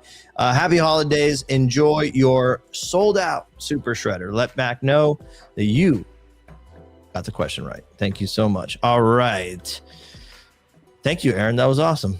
Yeah, and I don't know if we want to give too many props out, but I think NECA did make a figure of him too. They did, yeah. No. NECA literally has done every walking character every in the TMNT. Yeah, 100%. All right, thank you, Aaron. Appreciate it. We'll see you soon, buddy. Green zone. There he goes. And hell yeah. All right, moving on, because we still have some. We're getting there. We're almost. We're entering the last segment of the show, the last quadrant of the show, people are calling it. And before we do, let's do a little bit more of these cool shelves. People are DMing me. Don't DM me right now. Let's see here. All right. This is hilarious. Raph Mondo collection of boxes in his garage. Yeah, that was really funny. I thought that was great. Shout out, Raph. And then going up, there's more. His more closet. boxes in a closet. Yep. This is very relatable, Raph.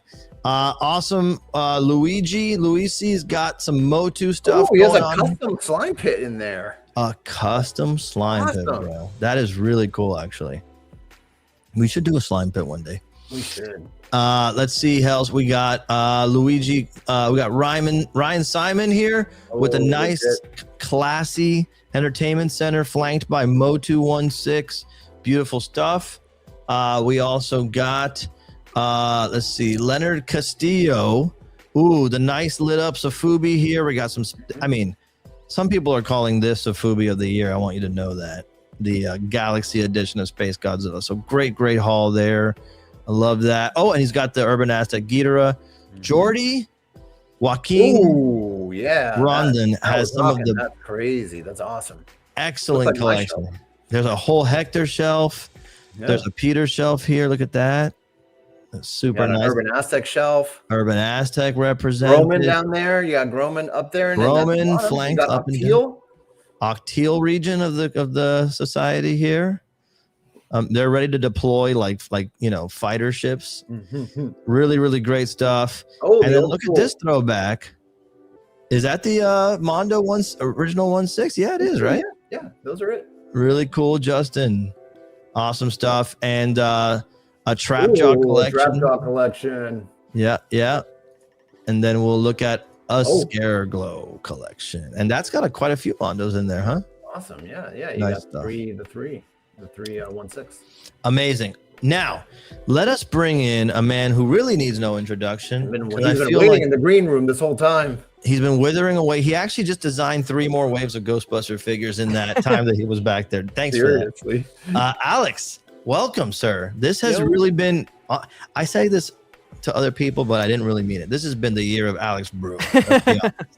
Because what you've done, dude, is whip the whole industry into a frenzy. And it's just been crazy to see it all come together.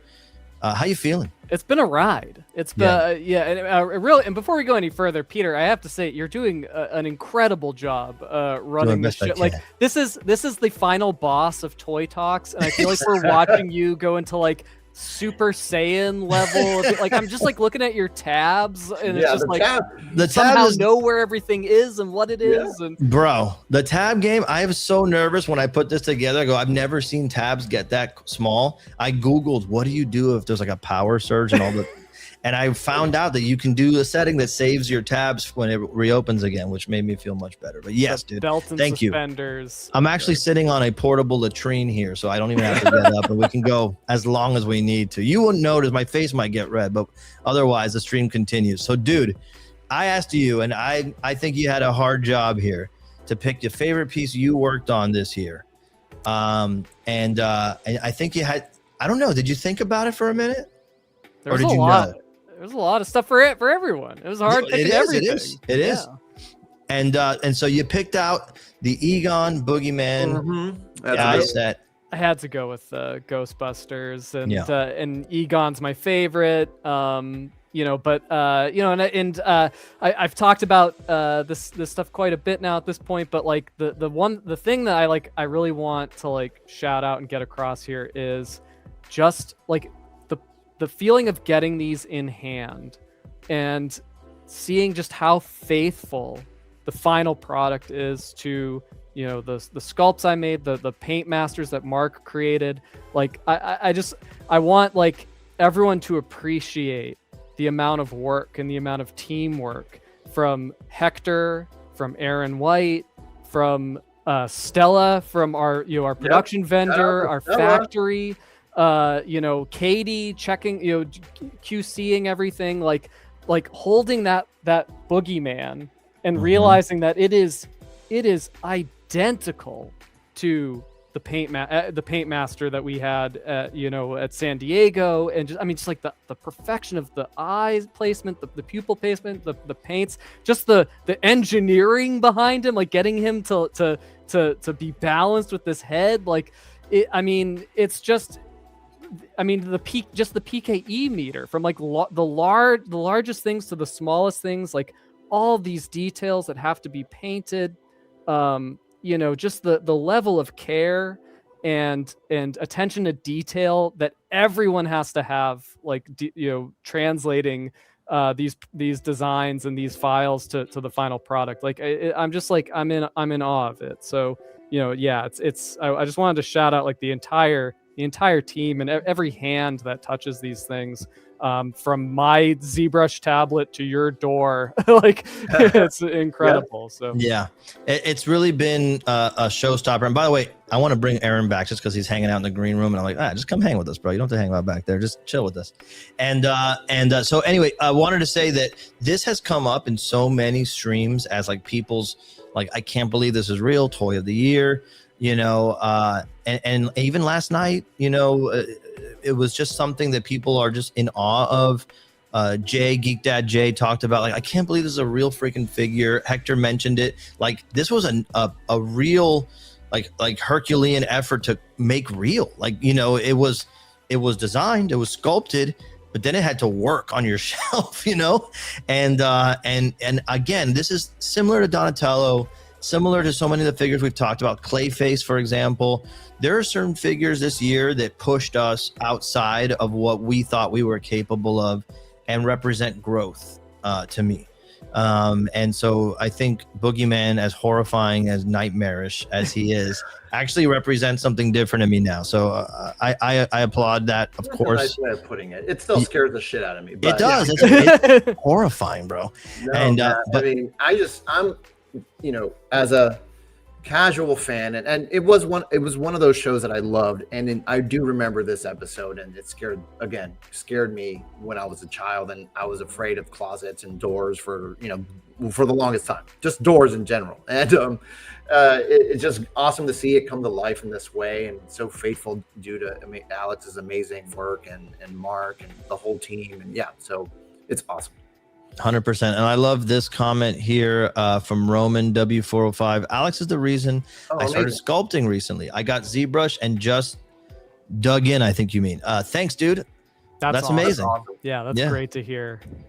And that's really a lot of the reason we do this, because I remember, I'll speak for myself, growing up being a huge fan of figures outside of just being a kid, but as a young adult collecting figures and knowing that there are people who were paid to do this, and this is their entire lives. And I would go to conventions and see them, like the Four Horsemen we talk about all the time.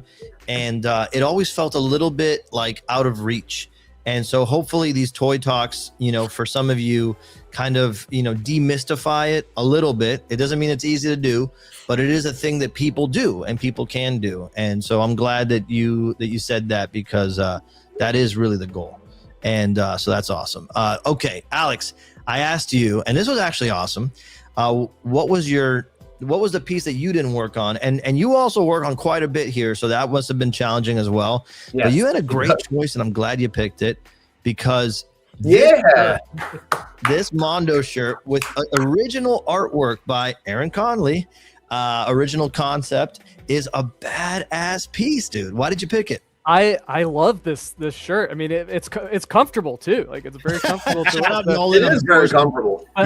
But I can't take credit for that.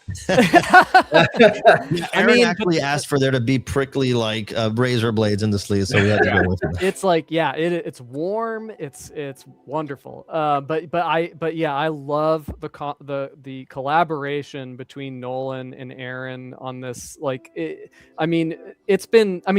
to me it's like representative of this whole year of getting to work with you guys, because the things that you'll show off in our meetings, I'm always blown away, and it's cool because you and Aaron, you and Nolan have very different styles, but you've come together really well for this piece. And it's just Aaron, I love your artwork so much. I love your style. I love how dimensional it is. I love the character designs.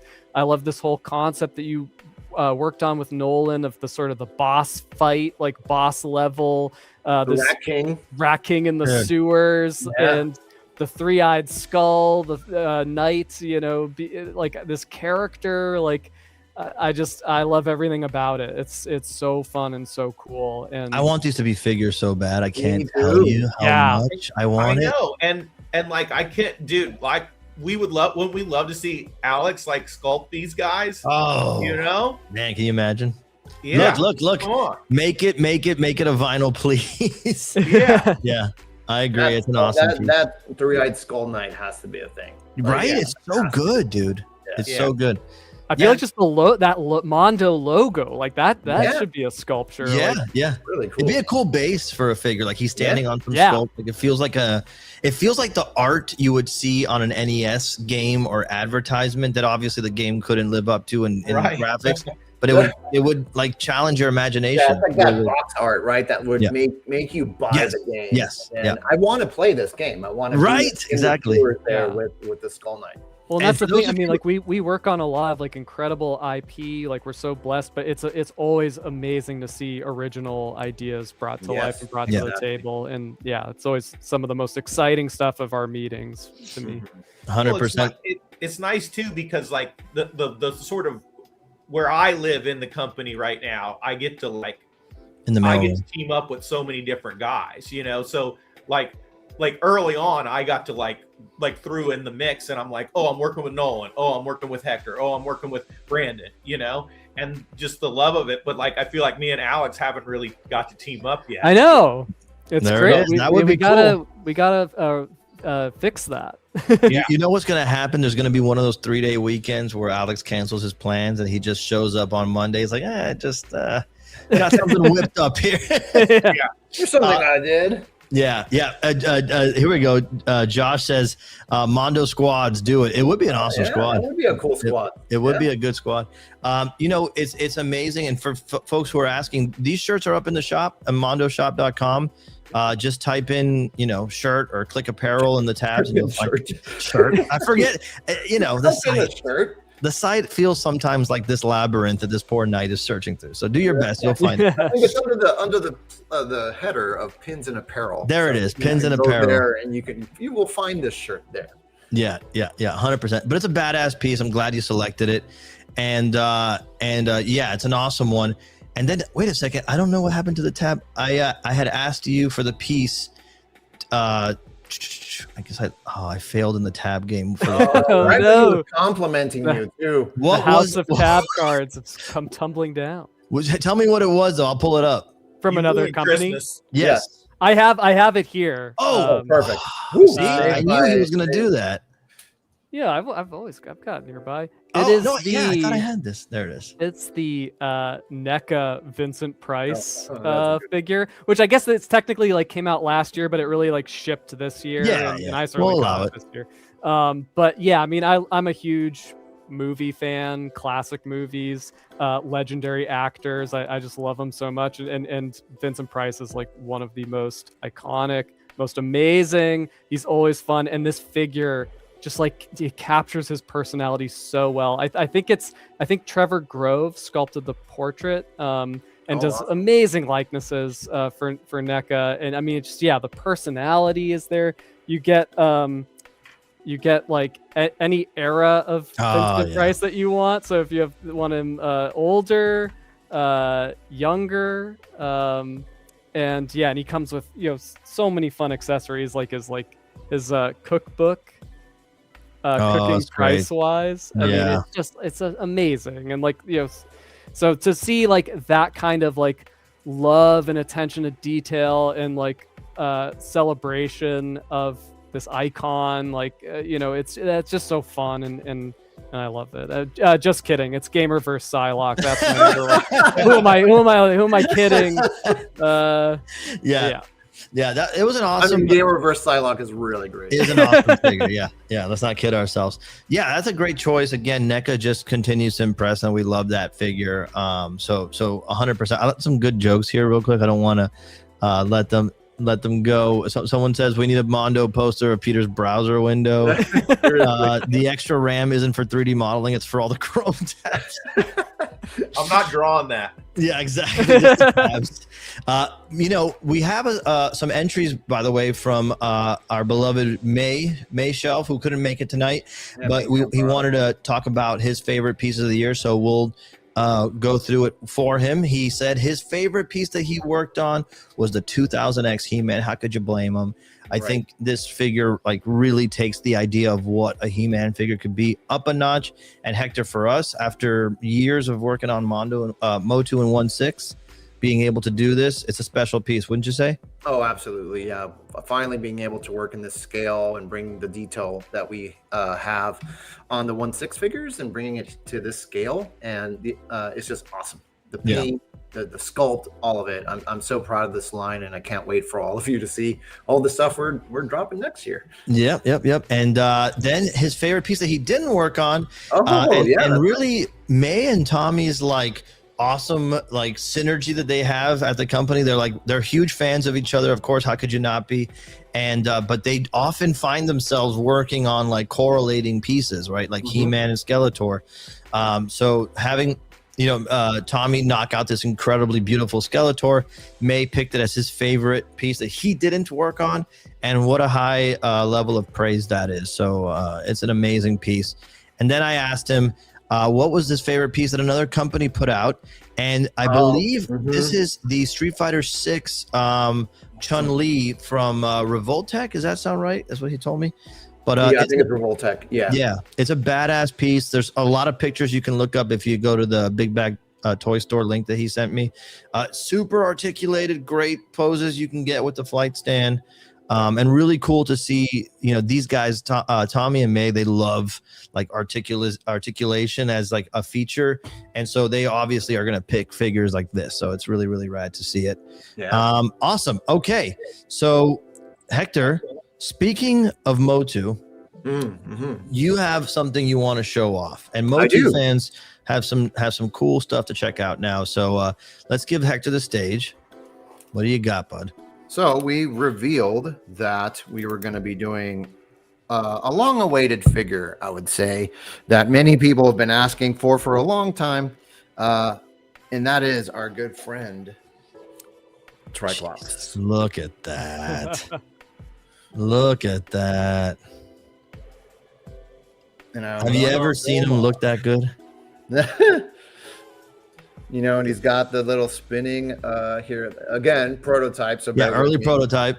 So he's got the spinning eye there. So he's got the blue eye, and then he's got the regular red eye here, and then this eye here is his angry eye, which connects to. Give me a second. Make sure I'm putting this in. I'm literally in awe watching this. It's so freaking amazing to see it come. Look at this. Yep. Dude. This is just insane. The contrast and the complements of the red and green showing up together with the gold, it's so regal. It's very Christmassy too. Yes, it's very It seasonal. really is. I mean, but just shout out Mike Falmer painted this one. And this is a May sculpt, so it's perfect that we brought this up right now because he did an incredible job with all these details. Like seriously, like I can't wait for all of you to see this in hand because it's amazing. And the paint, this kind of candy metallic green on here is just, I just love this tone. And he just looks awesome. And one more little thing to show off is his little buddy here. Yeah. He's pretty big actually. The little drone. Yeah, that thing is nuts, dude. Outstanding. People have been waiting for a long time. Hector already knows how to pose for the screenshot. Do it again. Oh yeah, right. It's just like he's doing face. Yeah, the funny thing is, people have been asking for Triclops for so long. I know, and we knew we couldn't disappoint. Be patient because these things do come. Yeah, they're coming, and it's just awesome. Yes, the drone will come with the stand. I think it's fair. Yes, yes, yes. He has a little hole down here. Doomseeker. I don't have the stand nearby. But yeah. There's a lot more that comes with Triclops. We're just showing you an early prototype sample, but yes, he is on his way. Stay tuned. Can't wait to see those amazing shots by Raul go up on socials. People are going to be stoked, but we're going to do it. We're going to get to all of them if you guys keep supporting the way you do. It's an awesome piece. All right, so now it's time for me to show my picks, and this was a tough one because I had a chance to work on a couple of things, closely this year. I kind of work a little bit on everything, whenever Hector will have me. But, I had a blast working on the TMNT stuff. That was like a transformative experience, being able to like really sit with you, dude, and write and come up with ideas. Like we're pitching a show and then get the Kucheriks in to make it real. Right. It was such an amazing experience. I loved it. Working on the creature from the Black Lagoon, I got to design the base and see that thing ship out and people get it was amazing. But I had to do it. I had to pick my new Godzilla that's starting to ship now. And I'll tell you why, because it's an obvious pick, but I'll tell you why I ended up picking it is because this feels like closing a loop with you, Hector, working together for so long now. When we first worked together, it was on my first Godzilla piece. In 2020, really, it was still 2020 when we started working on it. It came out in 21. Yeah. And that figure, I'm so proud of it. It sold super well. It kind of established what you could do with stylizations with Godzilla. It helped Toho understand what we wanted to do. Yeah, absolutely. And but I always felt like when I got it in hand, I'm like, this is awesome. If I ever get a chance to do it again, I would do this and I would change this and blah blah blah. And so the fact that we're here again, that there's enough demand for a second Godzilla stylized this way is very special and moving for me to consider that you guys would support it. And I'm so proud of it because it stands next to Jesse's, really cool. It looks awesome next to your legendary Godzillas and scale and Gromans, and it just represents something more than the figure to me. So I'm very proud of it, and glad that you guys all continue to support it. And it was cool too, you bringing up that, when we worked on the first one, it was great seeing the evolution of how you understood now. Yes. The interpretation of your artwork in 3D, right? Because your artwork is we, with that original release, we kind of like crammed as much detail as like your posters have. Yes, dude. And it's cool. It's really cool. It is cool. I love it. But in this one, you took a more measured approach and more, very much design driven, right? Yeah. And you decided where you're going to have your cuts and all of that stuff, but it still feels like your artwork. But it's more about the shapes. And it's yes, really cool. Exactly. Yeah, and I think I was really thinking about color variants this time around, like how different things would read. So I'm very proud of how it came out. Shout out Tufan, shout out you and Hillary for working closely on these, because it's really a team effort. My favorite thing that I didn't work on, Hector, is gotta be your Hedorah and Godzilla set. Really? Yes, and I'll tell you why specifically, because it's hard to pick here, obviously, as you've seen all night. For me, it was this set, and this specific colorway too, because I felt this was this again, it represents kind of a full circle moment, right? Like the first Godzilla stuff at Mondo that you worked on was like one of the little Hedorah chibis that came out as one of the first pieces. Yeah. Seeing this Hedorah is such a symbol of Godzilla, Sofubi, and all that. And I felt like you doing one was like you really punching through and said, here's the Arce edition of Hedorah. And it also just felt like something I would close my eyes and picture I would want. These crazy colors that feel like vintage toys, the charm and the character expression, you tackling Showa era, and which is always goofier, but you kind of bring a bit of like edge to it in a cool way. I just love this, and I feel like it was made for me, and so I had to pick it, and I'm so proud and happy. I cannot freaking wait to get these already. Thank you. I'll tell you that. Man. Yeah, appreciate that. Yeah, these are amazing, sculpted and painted. Mm-hmm. So shout out. And then now here's a weird one, and it was a last minute candidate. My favorite piece this year that Mondo didn't produce, was the Trick or Treat Studios. Mohawk Gremlin, and I have him here. This thing, you guys, I had hesitated to buy because I saw the pictures. I'm like, no way they did it. No way it's that good in person. It just can't be. It's not gonna look good. And then the other day, I just had this moment. I'm like, I'm gonna freaking get it. I'm gonna buy it, dude. It is so good. He is so good. Wow, amazing. He's fully like you can. Oh, yeah. He can turn his head. He has look up and down, like his little feet can kick up.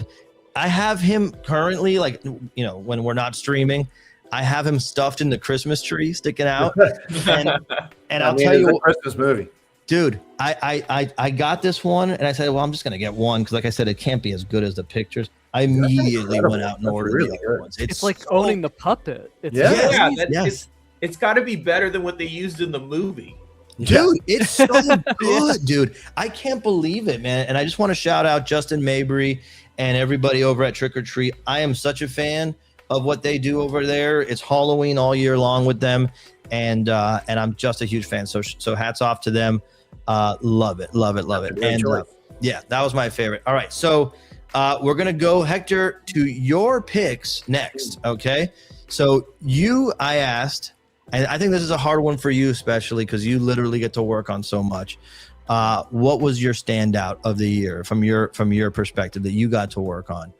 And you also chose wisely the Over the Garden Wall figures. And I know that this one is a special one for you. And look at that, dude. Oh, it's there something. He is. Why did you pick it? I have a reason I will say after, but why did you choose to pick this as your standout? For me, it's been a long time coming. I've wanted to release do anything over the garden wall in 3D and collectibles for a few years now, and it's always been one of those things where it just never happened, and we just got so lucky to have the opportunity to do it and to realize this vision that I had about like putting out all the characters, as many as we can actually. And for every chapter, it, you know, was kind of like a gamble for me because I wasn't sure. I mean, I knew the fan base was there and I knew people love it, right, as much as I do. And I've seen how passionate they are. But the fact that we got that first set out and the response was incredible. And then this guy and the response was even bigger. I'm just happy that we get to keep going, right? And do things like chapter 3 and chapter 4 and 5. And it's going to be awesome. And yeah, I just love how this turned out. I mean, look at this thing. It's crazy. It's like, nuts, dude. He's giant. And just like, you know, I don't think people have been able to see the articulation on his head, you know, so you can get him posed differently. This is still one of our first samples, but you can, you know, pose out the vines really nicely, you know, and get them in like different poses, see, like stuff like this. So I just love Enoch and I love that whole set. And I just love that, you know, we were able to do something new that no other toy company had done. And that's special. Yeah, 100%. You know, by the time this came out, it had been maybe 2 years of me. I know that Hector's been championing this for us to get this license, to get the rights, and it was a difficult one to get. We have an amazing team. Again, shout out the licensing team over here. Yeah, Jason and Monica and Lauren. Yeah. This was one of those that Hector was kind of saying, guys, this show is big. It's got a massive fan base, and no one's done it. No one's done it, which is a rare thing that you can say for figures these days, right? Something that hasn't been done. And to your credit, man, like this thing shot out of a cannon for us and brought in some of the most new first-time Mondo customers ever. Yeah. And I love it. It's amazing. Yeah. So congrats, man. And your vision continues to prove, you know, right on point. And so then I said the favorite thing you didn't work on, and so you have to go to 2D because you touch everything in 3D truly. But this one is a great call out. You know, the Monster Island poster, the screen print by Aaron Gregory, our friend, our partner over at Toho, and an amazing artist who does just special work, right? Yeah, and honestly, it was all the posters that we put out, yours, Jesse's, Tracy's, Tom Whalen's, Scott Morris's, all of them were so great that we did at Designer Con, and in their own way, right? But to me, this one stood out because Aaron, being a gigantic Godzilla fan, he works at Toho as one of the licensors, and we interact with him all the time. Right? But he's also a fantastic artist. He has his own company, his own store up in the Bay Area. And Cotton Crustacean. What was that? The Cotton Crustacean. Yeah, the Cotton Crustacean. And we were just like, dude, like we should get him to work on something. And he turned in one of like the most charming Godzilla prints we've ever done. And again, similar to what Aaron Connley you did with Turtles, where it's like this kind of like just culmination of all these amazing characters. Where's Waldo kind of vibe. And I get lost looking at this print, just like I get lost looking at your Turtles prints. And yeah, it's just, I love his art style, and I just wanted to shout it out because I thought it was a really special moment for us to do what we set out to do and what we say we try to do all the time, which is reach out to artists, bring new people into the fold, even if they don't necessarily do this stuff for a living, right? You know, we can still champion them, and this was one of those examples where he had never had this sort of like official gig, even though he's such a big Godzilla fan. And I'm just happy we were able to provide a platform for Aaron to get his artwork out there to the world, and it sold out and did really well. It sold out. It was so popular. Like, people stood in line to get him to sign it at DCon. It was an awesome moment. Such a rad piece. His debut Godzilla piece at Mondo. So proud of that. But Hector, you also turned in an awesome entry for favorite non-Mondo release of the year, and I couldn't even get a great shot of this online. So I know you have it in person. and I think people are going to be so stoked to see this. So it's an amazing release from one of our favorite companies, Kaiju One. Look at this thing, you guys. Wow. Whoa.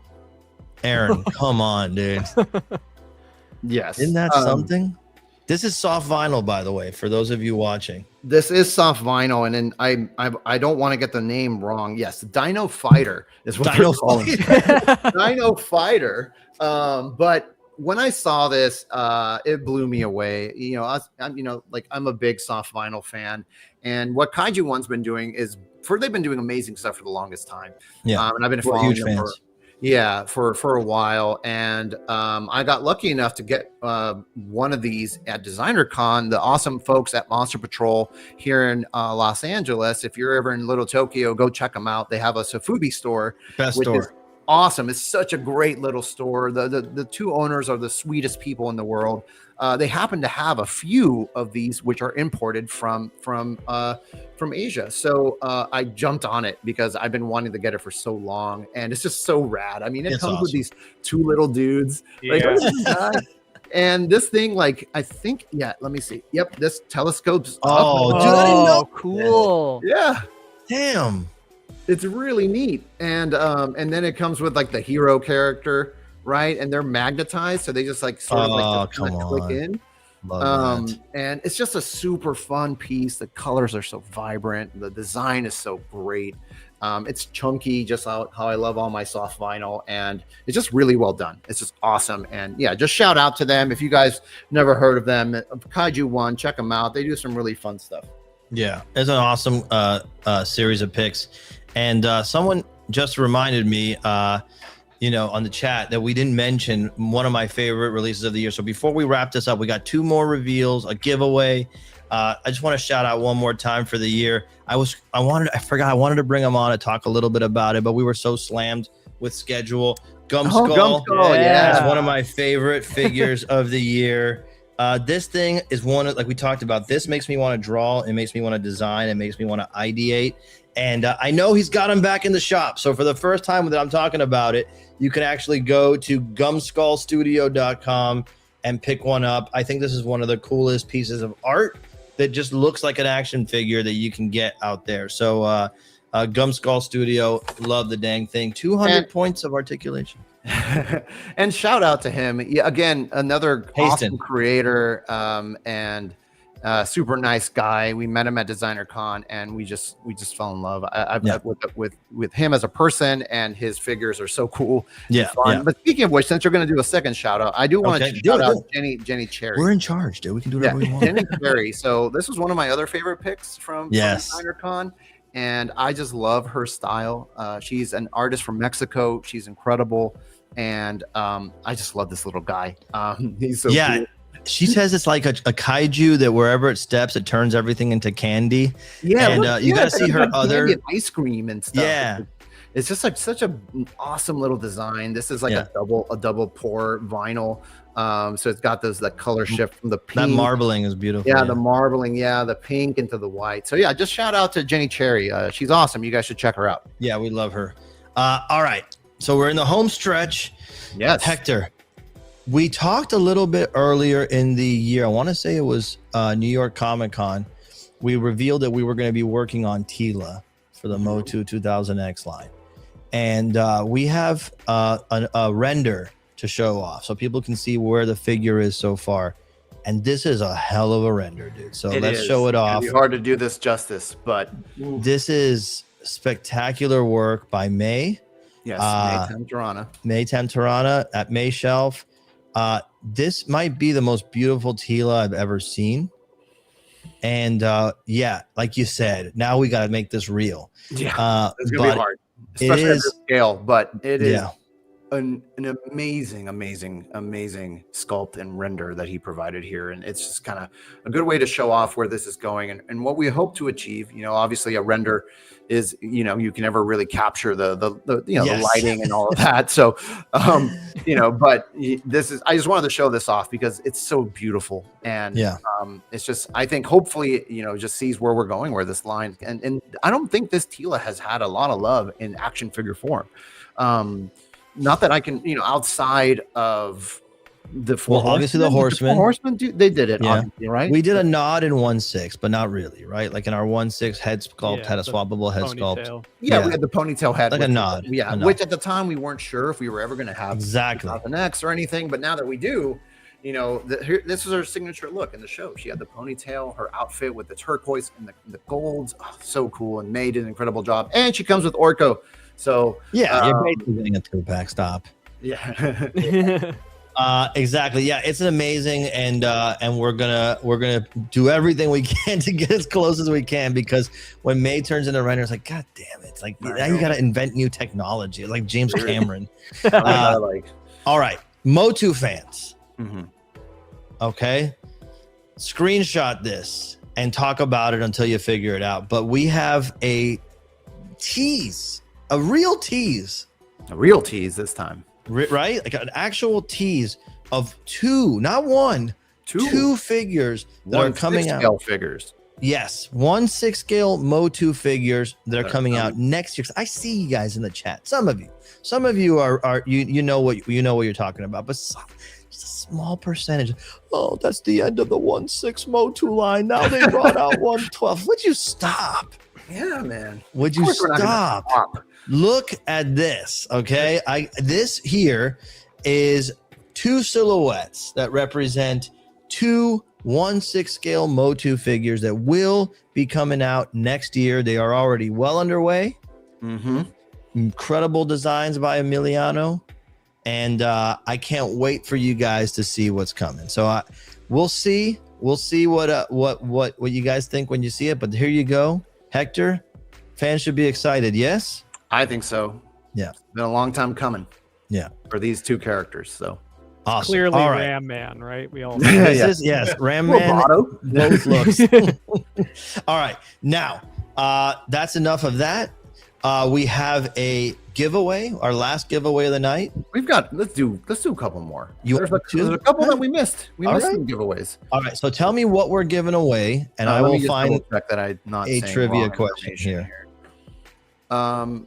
Okay. So we're gonna do 3 giveaways right now. Okay. Okay. Plus, so the first one we could do is the second Holiday Godzilla. Awesome. Okay, so Godzilla trivia. Godzilla. So someone is gonna win the second one that I painted earlier today. So let's go. Okay, let's see. A good Godzilla trivia here. Shit. All right. What year did the last Showa era Godzilla film come out, and who were the antagonistic kaiju in the film? Oh wow, it's a double question. There's 2. You have to get both answers. So the year of the last Showa era and the 2 kaiju. antagonists. I have to get both answers. Not just the year will not get it. The year alone will not get you the answer. So I'm still waiting to see a complete answer. I see some fragments. Yeah, there's fragments in there. Close. No one's put it. I guess we don't have any real Godzilla fans. Oh, I think this is the first one. Oh, wait. Stop chat. Okay. I think the first answer correct. First correct answer, complete answer is going to be Bowie for 19. Oh, no, this is not it. Sorry, Bowie. You got nothing. Right here. D Part 94. 1975, Titanosaurus and Mechagodzilla. I see you, the kaiju fanatic. I almost gave it to you, but you wrote Titanic, and it wasn't the full answer. I had to give it to D Part 94. This is the correct answer. It's the Terror of Mechagodzilla, and Titanosaurus. You, D Part 94, are getting this treasure that us Safubi collectors are all drooling over, because now we know we will not have a true Christmas without it. Amazing. Congratulations. Email support@mondoshop.com and claim your one of 2 84 Godzilla hand painted by Hector Arce himself. That's a work of art. Congratulations. All right. Moving on.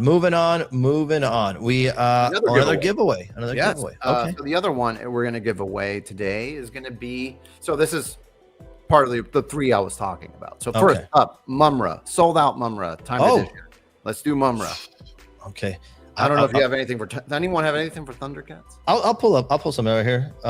This is a good one. So Mumra, the sold out Mumra. Mm-hmm. Oh God, I hope this is the correct answer. Do you have one, Alex? Before I say this. Okay. Nothing hard. Okay. I believe this is the right answer.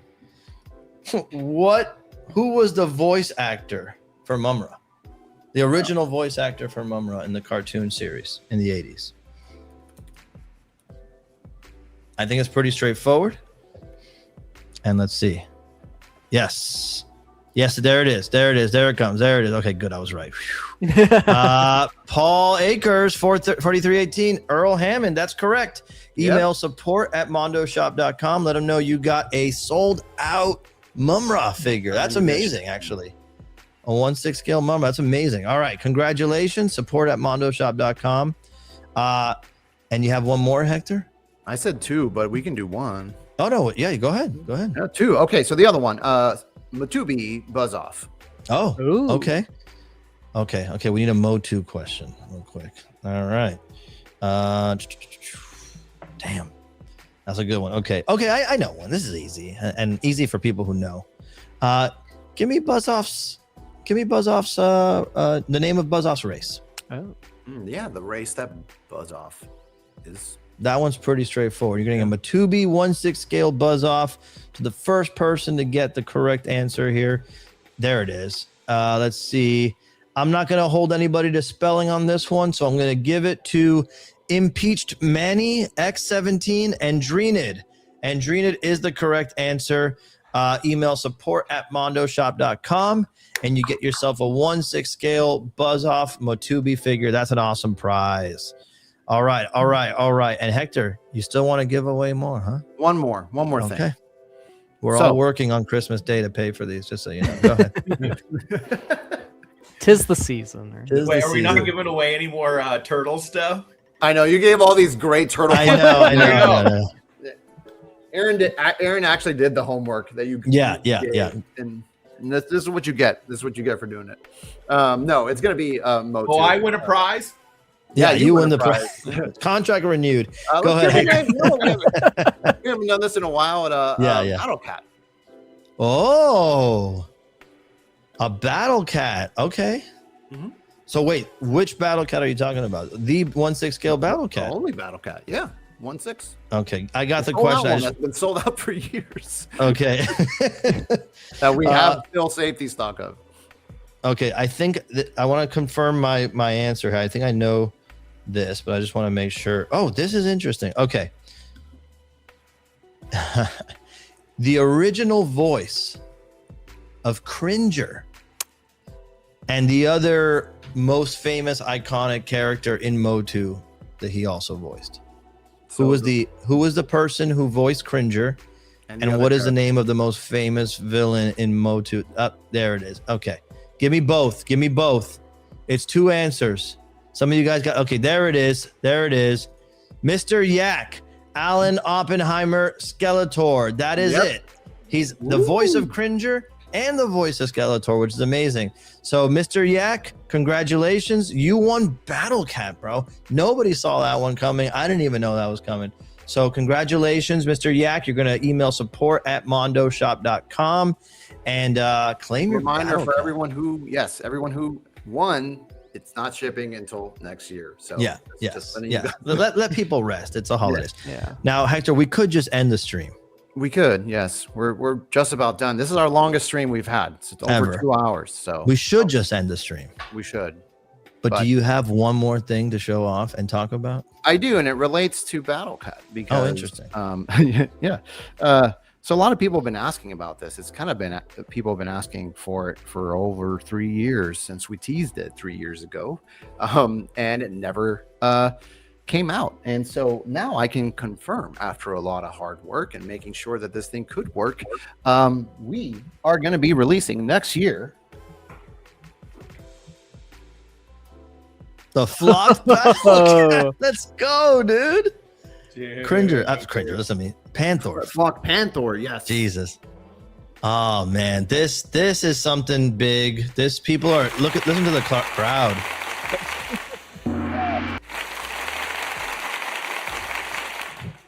Something people have been asking for forever. People are stoked.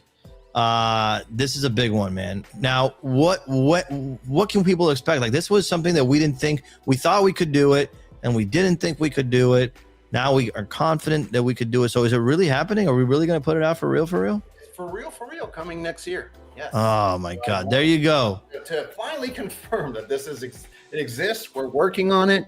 We're working hard on it. We're making sure that this is, something that works, especially with all the flocking. As you can see there, it's all in there. It's really cool. A lot of the detail is still present, and there was a lot of extra engineering that we had to do to make sure that this could work. So, yeah, we're working on it, and for sure next year, stay tuned. Exactly. And Roaring Rando with the comment of the night, and people said it couldn't be done. Oh, yeah. Exactly.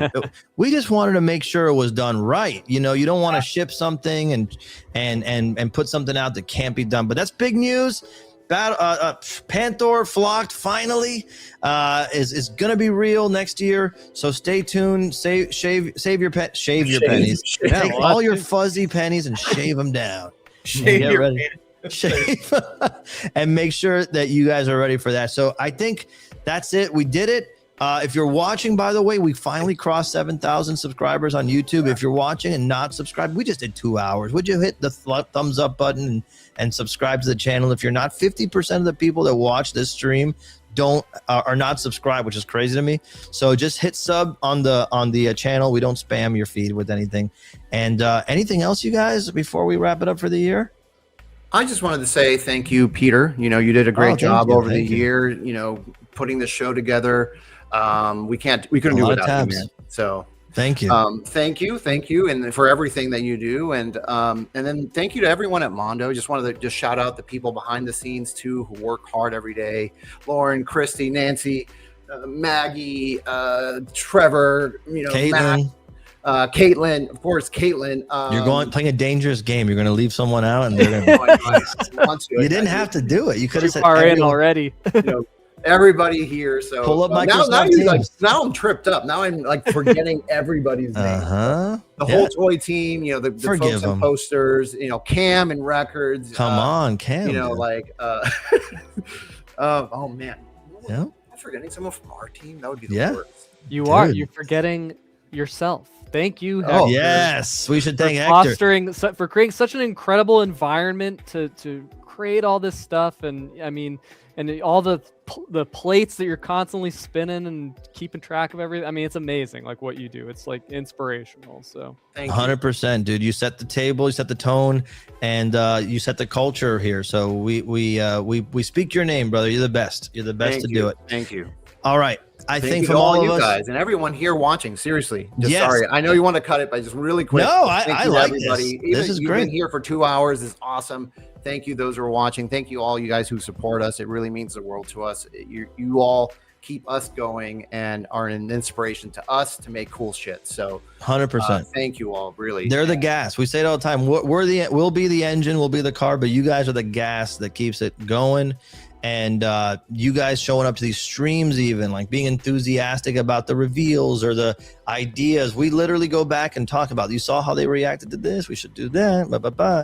So it's a huge organism. This whole thing that makes it work. So thank all of you guys watching, like Hector said, and Paul, Trevor. I'm sorry, Paul, Tanner, yeah. Pull up Microsoft Teams. Hillary, Mara.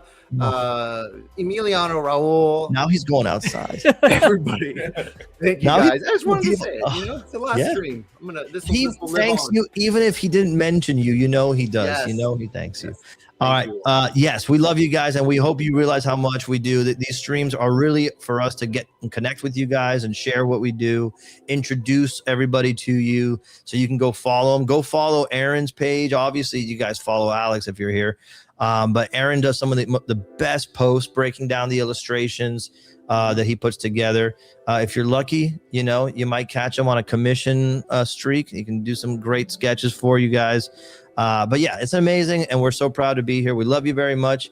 Happy holidays, Merry Christmas, Happy Hanukkah, Kwanzaa, Happy New Year, all of it. Spend some time with your family and your friends. Eat good food and relax and refresh, because we're coming back next year in a big way. Wouldn't you say, guys? Oh man, yep. Oh, yeah. It's gonna be fun. All right, you guys, we love you very much. We'll see you later. Peace. Thank you all.